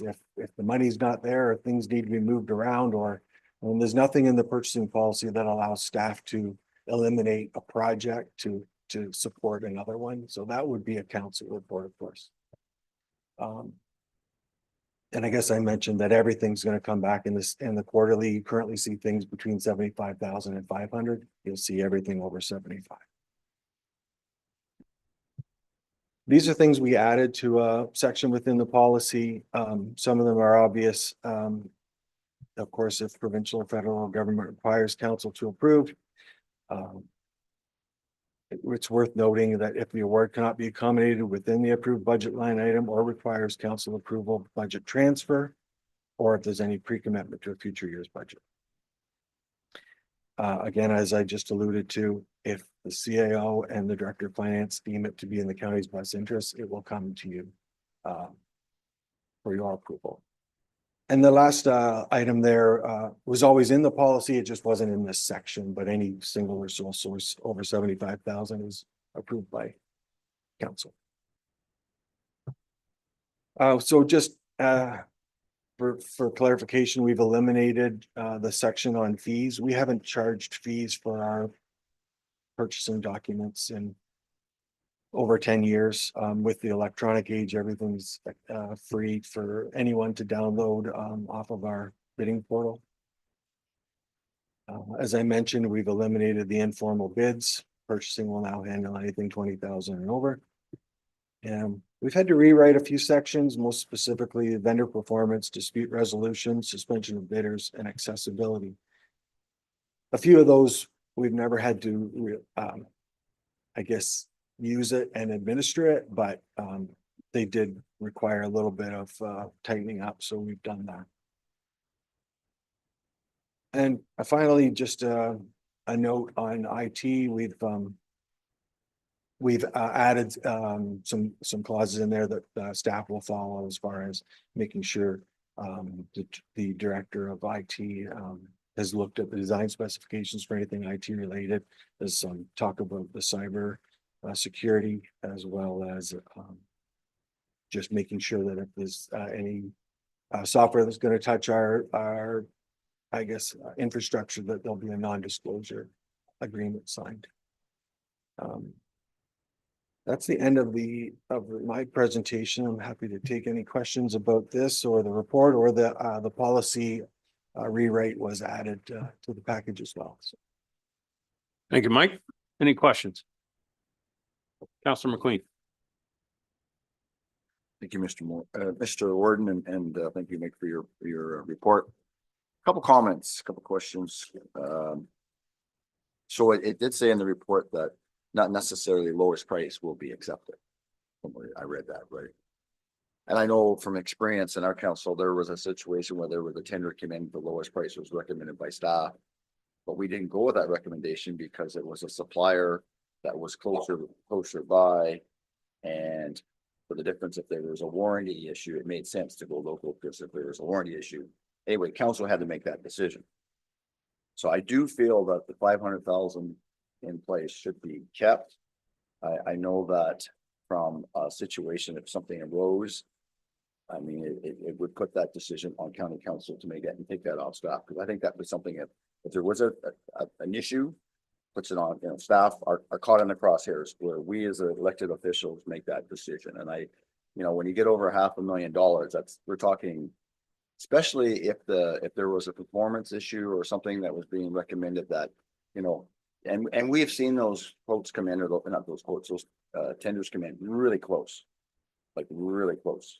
Like, I don't know how, like it's almost too close. Like you just, so again, you could get into a situation where there could be a discussion or a debate or whatever. I just think that as we as elected officials, just on that big ticket items, I think we should be finalizing. And I understand timing is a concern as well, but I just think from if a circumstance arose, it's elected officials that make the decision, and it doesn't, it takes it off the staff.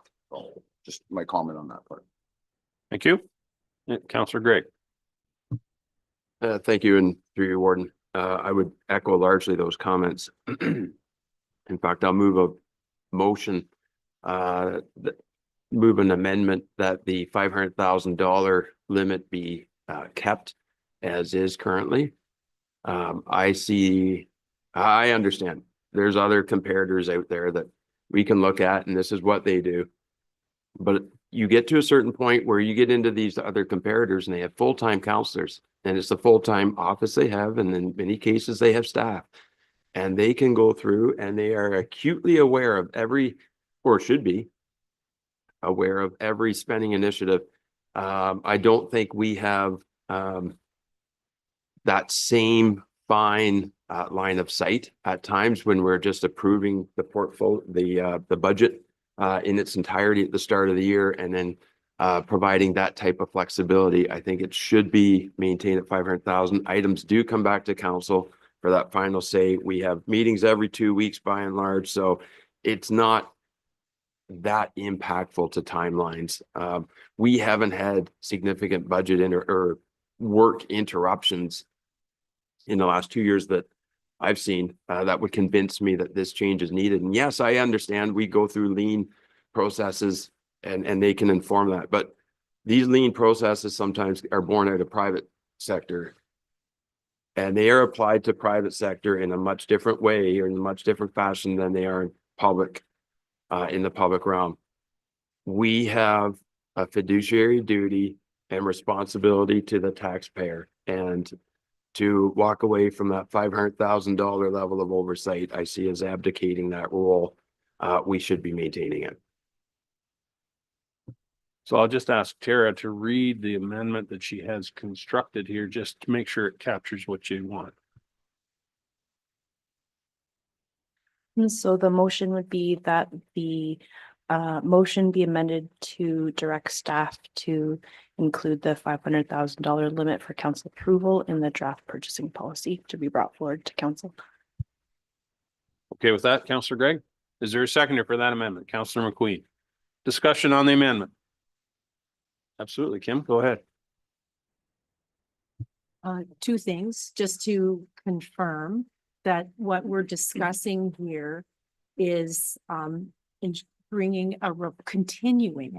continuing to bring a report to council for procurements valued at over $500,000, where that item, that project, is in the approved budget.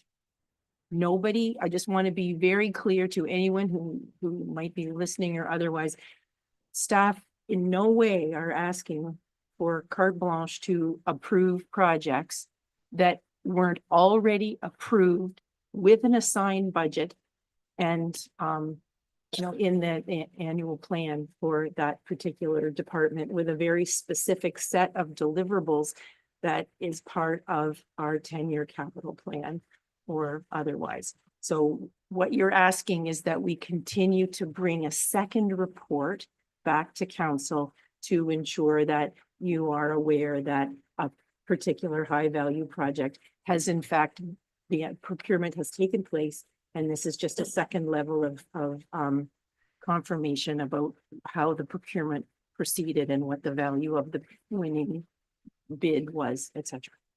Just to be clear there, and we can make that, or actually it would be to retain that language in the updated purchasing policy. So we would be keeping things as they are now. And so maybe the language, Tara, is to retain the $500,000 report to council clause in the purchasing policy. Yeah, thanks. I would just make a comment. Just in terms of a framework here. I agree with the comments there, but at the Budget and Finance Committee in the past week, we just gave budgetary pre-approval on projects well north of $10 million. And that's the way it should be. That's a proper Budget and Finance Committee functioning. But I am pretty assured that there's 13 councillors, unless you've got a really good memory going back a year, are not aware of what those projects that we just gave pre-budget approval to go out to tender for the 2025 budget when you were debating or considering the 2024. So I would leave that with council as a perfect example of, I think, why you should still have that level of oversight. Okay, so we have the amendment moved and seconded. Any further discussion on the amendment? Councillor McQueen. Well, thank you, Mr. Warden. And I did use the reasons for why I raised it was because there could be areas of closeness or not necessarily the lowest price is what is to be awarded. Also, especially if you had a $4 million project and say it was council approved budget at 4 million, but it came in 20% over. 20% over 4 million is what's that, 800,000, right? In my math right there. That's a big, there's an example right there too. So I think it's important that we leave it in, Mr. Ward. Thank you. Okay, any further discussion on the amendment? Call the question. All those in favor? Opposed, if any? That carries. So we're now back to the original motion as amended. Any further discussion? Councillor Eccles. Thank you, and through you to Mike. You said on that, and that's the 20%, 10% overages would be by the Director of Finance. Anything would have to be approved. 20% over Director of Finance and the CEO. But it wouldn't require, it may require a back to council. With this last part in at 20%, would it be a report back to council be required? Mike?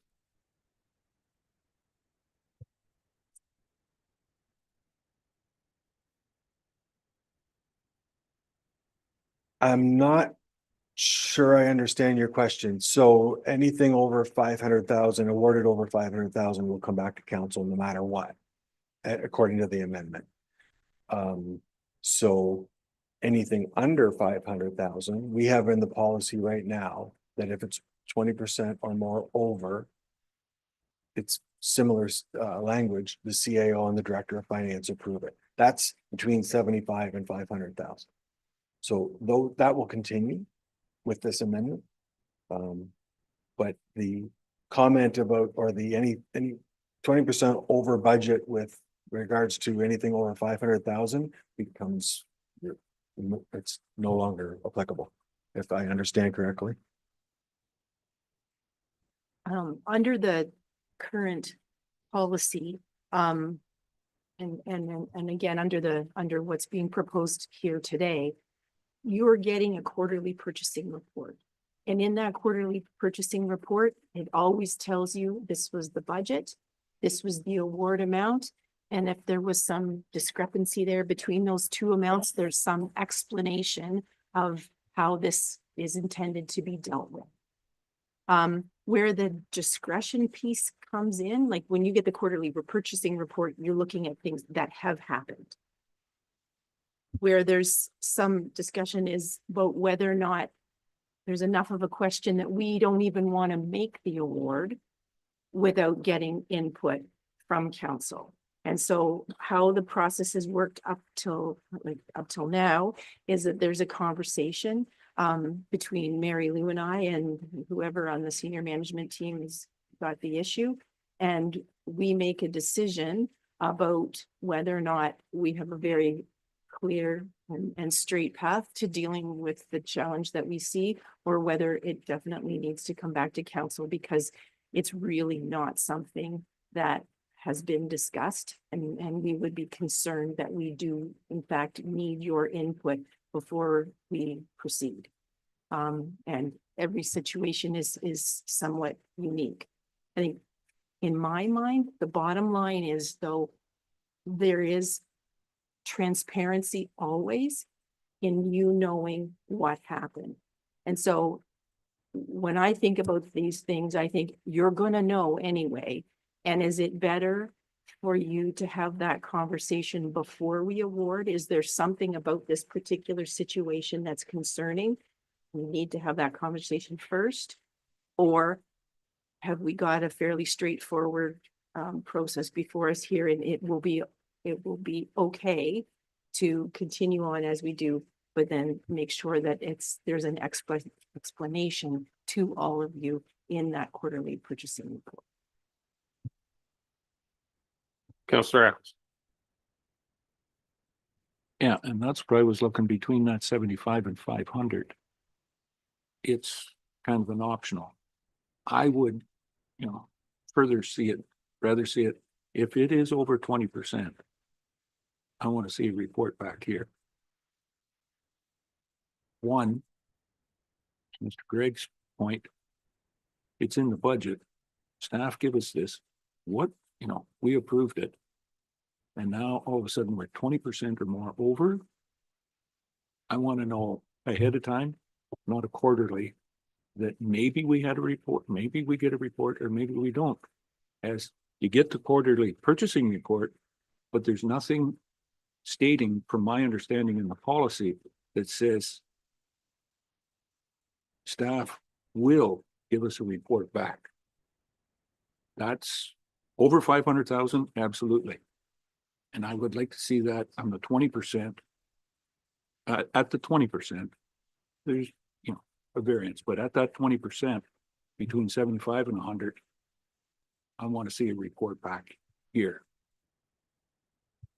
Okay, so that would be an amendment to what you have in here, where I'm reading it, it's kind of optional. You may see a report, we may not. I'm saying I want it absolute. If it's over 20%, we will have a report before it's awarded. So you're making that as an amendment? Okay, so you're a seconder for that? Councillor Nielsen. Discussion on the amendment. Councillor McQueen. More or less, thank you, Mr. Warden, a comment of clarity.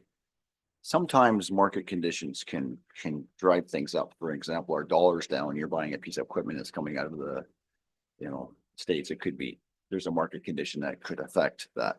So I got two scenarios. I just wonder if you could give me a comment from staff. So say you were going out to purchase something and you had 5 returns and the lowest one was 20%, 30%, 35, that scenario versus one bid at 20% over. What would the scenario be differently there? How would that be addressed? Because obviously if you had 5 submissions and the lowest one was 20%, that could give you a real good indication that maybe you better take the 20% over because it's reflecting market conditions or whatever. Where if you had another situation, you only get 1 or 2 bids and it's 20. So can you just give me a little bit of scenario around that, those 2 examples? Mike?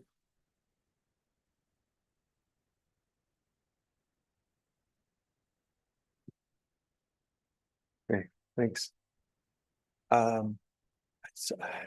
hadn't really considered that. So with the amendment that Councillor Eccles just put forward, I guess we would talk about it as staff. Is our budget good? Or did we miss something, or has scope changed? But if we went out to tender between, I'm talking 75 to 500,000 in line with the amendment. And we had 5 submissions and they were all, or even a couple of submissions and they were 20% over. I guess at that time, staff would decide, do we want to bring it to you folks for approval? Or do we not? Do we not have a story? Do we not have money somewhere? Maybe we can't recommend an approval. Every situation will be different. So I'm not sure. Any further, Councillor Nielsen? Thank you very much, Warden.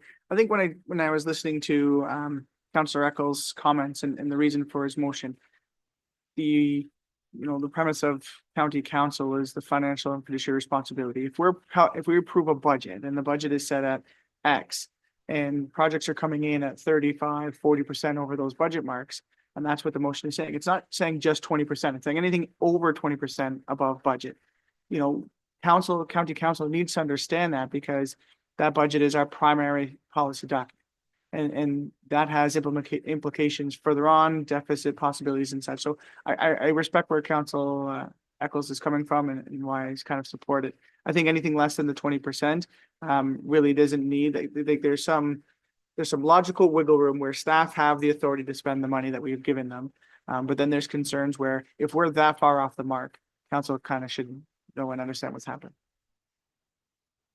Kim?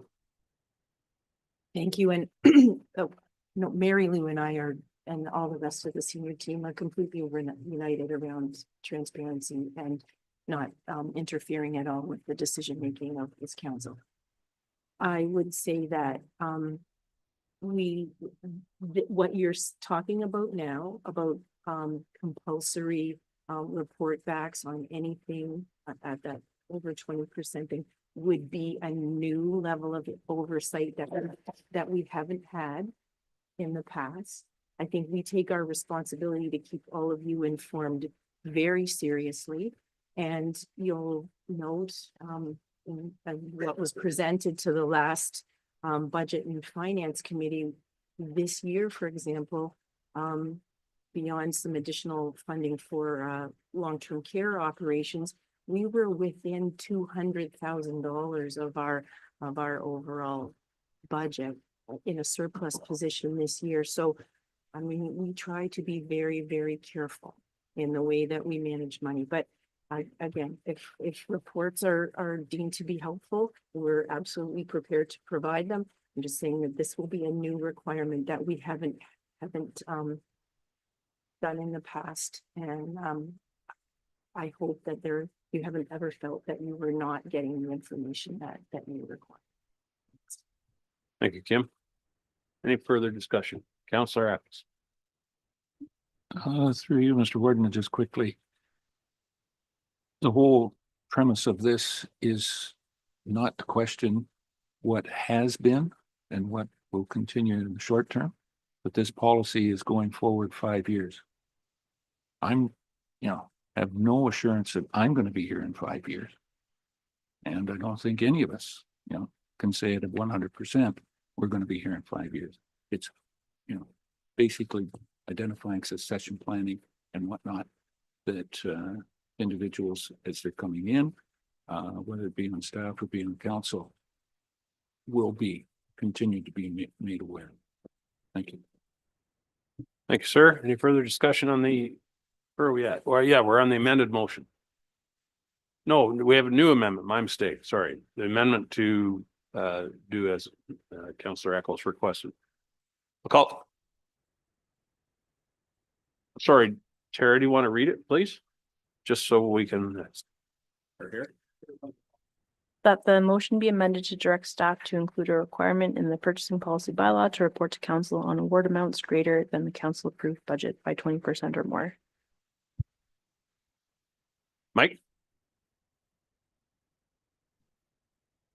Thank you. Just for clarification. So our goalposts right now are 75,000 to 500,000.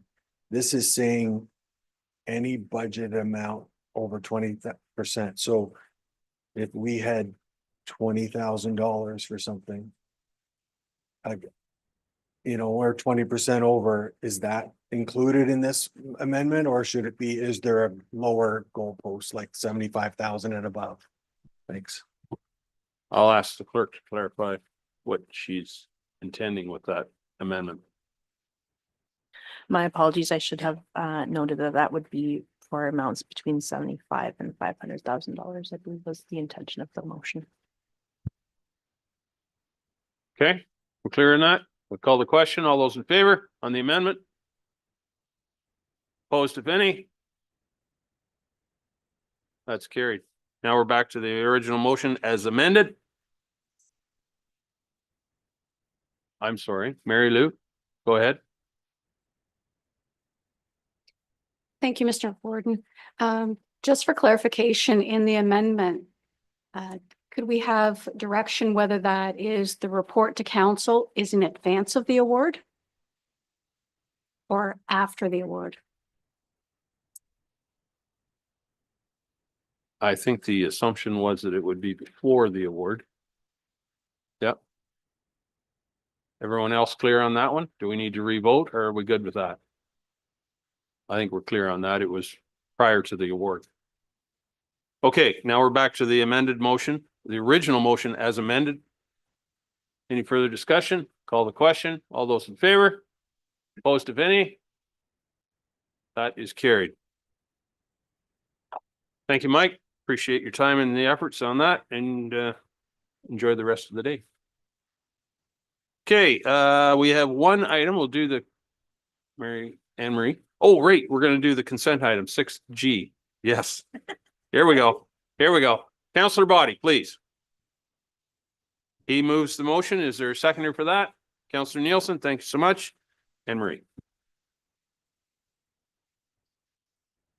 Thank you, Mr. Warden. So I can speak a little bit to this report. We received through the provincial and federal governments, 2 funding programs called the Canada Ontario Community Housing Initiative and the Ontario Priorities Housing Initiative. We normally receive the funding amounts before budget. We did not last year. And we were very late getting our amounts in this year. And in fact, weren't sure we were going to get the funding. There was a disagreement between the federal and the provincial government on an opinion, difference of opinion, I guess, as to whether or not the outcomes that were agreed upon were being met. And if they weren't, then there was a chance that the funding would be clawed back from the feds. It worked out that we did end up getting the funding. We put in an investment plan. Our investment plan was just came back to us in, I believe it was in October 9th. However, we wanted to revise the plan because it was a year ago that we made it. And so we submitted and have received approval for a revised plan. So with this funding, we use the funding for non-capital portions of it for rent supplements. We have a number of former domiciliary hostels.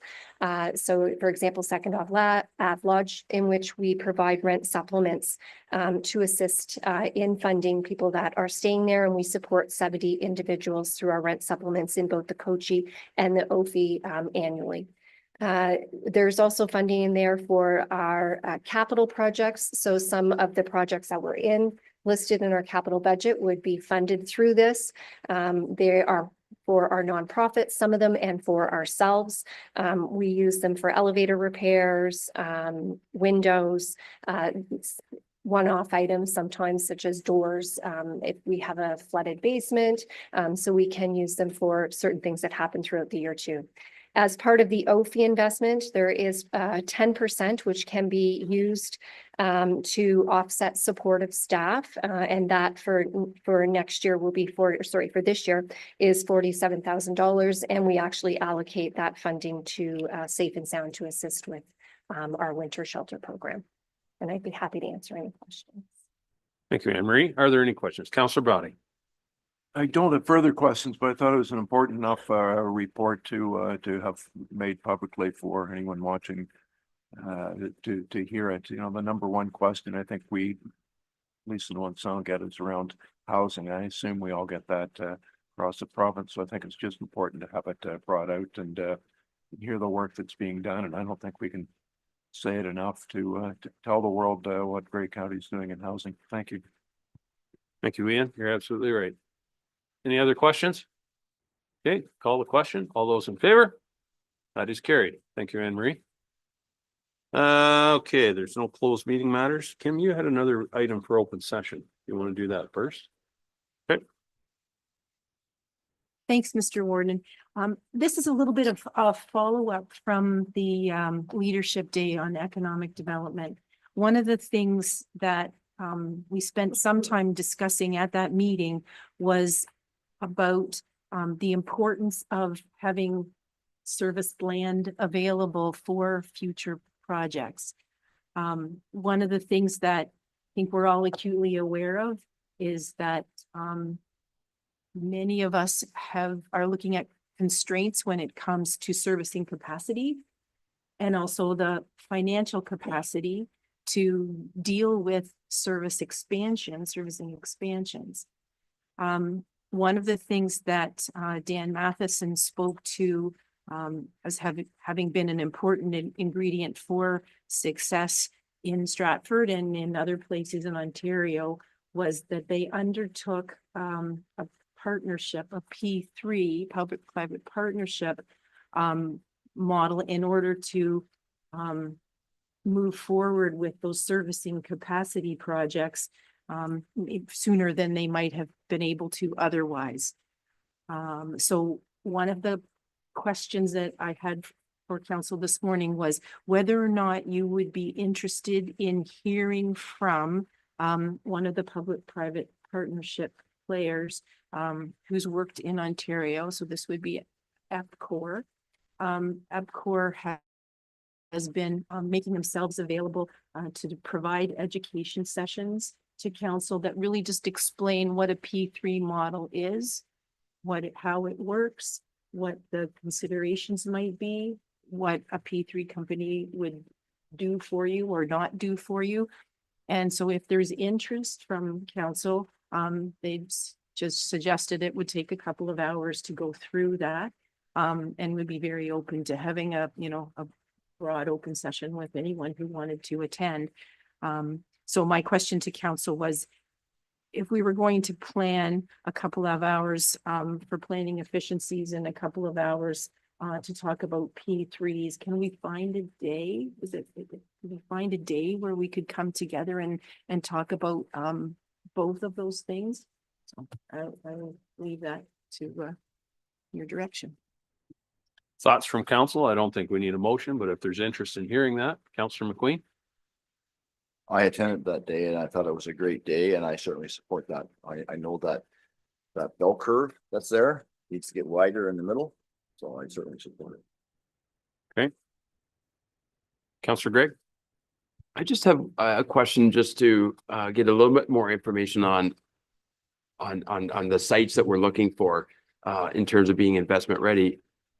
Not being at the event, I would presume Perth County would drive or probably drove as much development, commercial, industrial, not more so the industrial is likely what we're talking about here, to Stratford. What is the role right now, or what considerations are given to like Owen Sound, for example? We have a lot of serviced industrial employment lands ready to go. Before we go to like having this meeting, I'm just a little perplexed as to why, if we're getting people knocking on our doors, why we're not seeing it perhaps trickling into Owen Sound, because we would appear to be investment ready, development ready, shovel ready. Just wonder if you can are there P3s right now that we could be doing in Owen Sound that, because we've got the land? Randy, do you want to have a go at that, please? You were at the event. Yeah, thank you, Mr. Warden, and thank you for the question, Councillor Greg. There's a number of factors obviously that go into what's considered shovel-ready lands. Part of it that we heard, of course, on last Thursday was making sure that the lands are, if they're not under public ownership, if they're not owned by the county or the municipality, is there a willing seller for some of those lands? So based on some of the analysis that was done by staff working with each of your economic development officers and staff at the local municipalities, we estimate around 7 properties or so that are truly investment ready across Grey County. Obviously, we want to dig into some of that information further. We want to have some further conversations with each of your staff and EDOs to make sure that, you know, we have I properly identified all those properties and all those opportunities, so that when Investment Ontario and others come knocking at the door, we're ready to respond. Because when we heard from Investment Ontario, we have 48 hours typically to respond back with a response that they're looking for, because that's how quick these things move. So yeah, we're happy to tap into some of that further. I don't know offhand some of those answers to those questions, but we're happy to continue to work with your local councils, your staff, to make sure we're properly identifying what we do have today. And then, of course, putting in a plan and a roadmap, which I think is key to how we can activate some more land going forward. Thank you, Randy. Kim, did you want to add? And just to add that the servicing capacity challenge that many of you are facing has as much to do with your ability to execute on residential development as it does on commercial industrial. So, you know, it's servicing across the board that this may be of some value to you or not, but we thought it might be worth just getting some additional information about how it could help. Okay, so I'm seeing a bit of a consensus. Councillor Mackey. Thanks, Mr. Warden. And just further to Councillor Gray's comments, one of the things that did come out, and I'm pleased that Owen Sound has this availability of these lands, but throughout the county, there were other areas of the county that didn't have it. And they mentioned the Alliston, the new car plant in Alliston, and its supply companies may need to be within a 1 hour of Alliston. So those are just considerations that the companies are looking for. They may have restraints on the distance away from other supply chains that they have to be conscious of. So we need these spots throughout the entire county. It's good that Owen Sound has them, but we need them throughout the entire county. Thanks. Okay. All right. Well, thanks for that. So I guess the final order of business this morning is the warden's closing address. So good morning. Well, actually, it's afternoon. Good afternoon, everyone. As we gather here today, I want to take a moment to reflect on the past year, a year marked by challenges, perseverance, and progress. It has been an incredible honor to lead this council for a second consecutive term and a third term overall. Serving as your warden continues to be one of the greatest privileges of my life. And I'm deeply grateful for the trust you have placed in me. No 2 years are ever the same, and this one was no exception. While we faced our share of challenges, what stands out most is how this council has remained united in its purpose to advance the strategic priorities of Grey County. Together, we have worked collaboratively, focusing on what matters most to the people and communities we serve. Now, as I sit in the warden's chair for the final time, I will take a few moments to reflect on the year that was, the hurdles we've overcome, and the strides we've made to build a stronger, more vibrant Grey County. As the term began, as was noted a couple times here today, we were confronted with one of the most challenging budget positions Grey County has faced in several years. The decisions before us were not easy and required significant thought, careful consideration, and a commitment to the priorities set by this council. Together, we debated and worked to balance the immediate needs of our community with the long-term sustainability of our services. Through collaboration, open dialogue, and a shared vision, we arrived at a budget that positioned Grey County to move forward effectively. We ensured that essential services would be delivered at the levels our residents depend on, while laying the groundwork for a strong and resilient future. This achievement reflects the strength and dedication of this council, united in its focus on serving the people of Grey County. This council has made important and long-lasting decisions this year. In the winter, we issued the tender for the construction of the new Rockwood Terrace. In the spring, we awarded it, and it was over $500,000. marking the largest capital project in the history of this county. Since then, ground has been broken, foundations are poured, and the walls are going up as I read this address, although maybe not. Depends on how often you want to work in the snow. This project is bringing even more high-demand long-term care beds to our community and will ensure the county-run long-term care services remain in southern Grey County for decades to come. It was a long road to get where we are, and we should all be proud watching this project come to life. The Rockwood Terrace project is far from our only investment this year. We're also enhancing our paramedic services with a new base in Durham, collaborating with West Grey and building in tandem with their new police station. This year, we invested millions of dollars to maintain our roadways, making them safer for the residents, businesses, and visitors who travel them every day. Projects this year included sections of Grey Roads 9, 13, 14, 16, and 40, and culminated with the opening of our newest roundabout this fall at one of our busiest intersections on Grey Roads 3 and 4. I commend our transportation service staff, both here in the office and out on the roads, for their commitment to community safety. Here in Owen Sound, we celebrated the grand official opening of the Sydenham campus. As we all know, the campus has been operating for a few years now, but this past summer, we reached the pivotal milestone in our vision for the campus when the Grey Bruce Makerspace opened its doors. The Sydenham campus is Grey County's hub for entrepreneurs and a true resource for the region. It was a pleasure cutting the ribbon, touring the spaces, and meeting with the staff, volunteers, and tenants working out at the campus, which includes Georgian College. The Sydenham campus is proof of Grey County's leadership and commitment to economic prosperity, and it's the envy of other regions. As recently as last week, and we've talked about it a couple times here today, I attended an economic development event at Cobble Beach. I came away from that event inspired. Through leadership and collaboration, not competition, we are building communities for the future. Working on behalf of all our member municipalities, Team Grey is taking a regional approach to economic development, tourism, and culture. Out at Grey Roots, we've been celebrating. Not too hard, but we have been celebrating. This year marked the 20th anniversary of Grey Roots Museum and Archives, and it has been a privilege as warden to participate in several events out there this year, celebrating this milestone. I always enjoy my visits to the museum and having a chance to meet with staff and volunteers and speak with residents who are passionate about our history and telling our stories.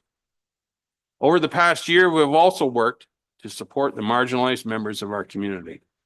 Like much of the country, Grey County is experiencing an opioid epidemic. I knew I'd stumble on that. We are also seeing a record high number of people experiencing homelessness or at risk of becoming homeless. These are complex issues, some would say wicked problems, with several contributing factors and no simple solutions. Regardless, we are committed to doing what we can to support those in need and improving the health and well-being of all members of our community. In January of this year, we had the opportunity to make a bold decision and we purchased a motel. This acquisition provides us with 22 additional rooms to support individuals and families who have nowhere else to go. And on a day like today, people need a place to go. It also creates a place where we can meet with clients, build relationships, and offer them better access to the support they need. In the community, we've also seen continued success and growth in participation in the SOS program. Make no mistake, SOS is saving lives. Not only is SOS making a positive difference, it's also being recognized and replicated in other places. I'm proud of Grey County's participation in this crucial initiative, and I'm grateful for the support of all partners and supporting agencies. Over the past 2 years, I've had the good fortune of meeting Chief Najiwan. He's chief of Nawash at many events and hearing him speak with wisdom and conviction. His call for reconciliation deeply resonates with me, as it reminds us that words without actions are just words. Building meaningful relationships with First Nations communities is not only the right thing to do, It's the foundation for mutual understanding and progress. To truly honor reconciliation, we must act with intention and commitment. Remember to be a friend before you need a friend. Although we've made significant strides, there is still much work to be done on many issues. I know our staff are passionate about making a difference, and I'm confident that this council will continue to act where and when needed. Everything I've outlined just now only scratches the surface of the accomplishments from the past year and the great work happening daily across our great county. None of this would be possible without our terrific staff. The dedication I see as warden, from the back offices to the front lines, is truly special. Simply put, our staff care and care deeply, which is why they go above and beyond the line of duty, whether responding to an emergency, helping a client, driving a snowplow, or helping the warden with another IT issue. Thank you, Jody. I commend CAO Kim Wingrove and the senior management team and everyone on staff for the hard work they do day in and day out. It has been a pleasure working with all of you. I also want to thank you, County Council, for the confidence you have placed in me and the support you have given me over the past 2 years. We're a pretty good team, I think. And as you've heard me say many times before, I truly believe we are stronger together. Everyone around this table is here to represent the people of Grey County, and everyone around this table has ideas and opinions to share. So as we enter the back half of our term, I encourage all of you, and I mean all of you, to stay engaged and use your voices as we tackle the challenges ahead of us. Finally, I want to thank my family for their support over the past 2 years. And someone would wonder, why aren't they here? But anyway, whatever. They're all busy. Taking on this job of warden means being away from home quite a bit. In fact, using a bit of cowboy math, Kayla figures that I have traveled over 50,000 kilometers representing Grey County in the last 2 years. Trains, planes, and automobiles. Deb even remarked that maybe I should start looking for a new truck. I think I better hurry with that before she sees what they cost. As we reflect on the accomplishments of this past year, we must always look forward with optimism and a shared determination to tackle the uncertainties ahead of us. Grey County has always risen to challenges through resilience and collaboration. And the work we do together has a profound impact on the lives of our residents. Let us continue to embrace diverse perspectives, listen, and act with purpose to build even stronger, more connected community, because in all that we do, one thing remains true. We are stronger together. Thank you. Merci. Miigwech.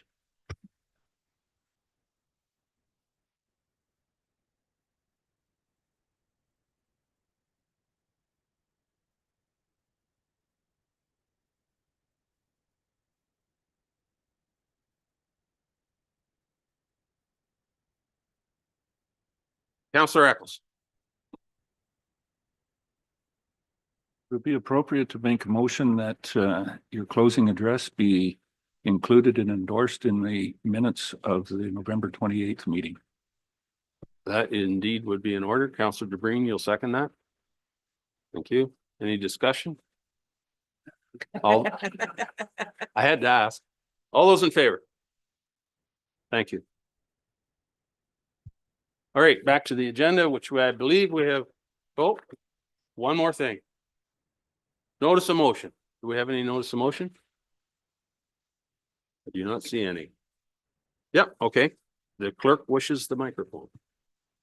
Thank you, Mr. Warden. If I could ask you to move to the podium and accompany Deputy Mayor McQueen for the presentation of the warden's pin.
I will say in regards to the visibility, and I appreciate you making that observation, Paul.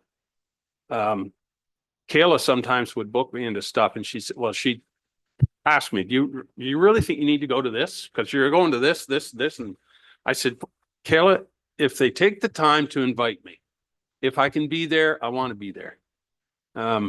It's just, it really is the best part of the job is getting out into the county and seeing the people and without, it's a far different job than an MP or MPP, but those two guys, they do sort of the same thing, but they got all the partisan stuff to go with it. The warden has the ability to avoid all the partisan stuff. So that makes it more fun.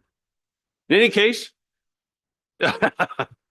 So I think it was last April, you called me. I was in the barn with the cattle and you're saying, where's everybody at this meeting in Markdale? And I said, oh, it got changed 2 weeks later. And I guess you didn't get them. So you even attended when you weren't supposed to attend. I did not get the memo on that one, but anyway, thank you for answering the phone because I was thinking, where the hell is everybody? Anyway, we have a motion to adjourn on the table. Councillor DeBreen, second, Councillor McQueen. All those in favor? We're adjourned. Thank you, ladies and gentlemen. Lunch is on, apparently. Yes, it is.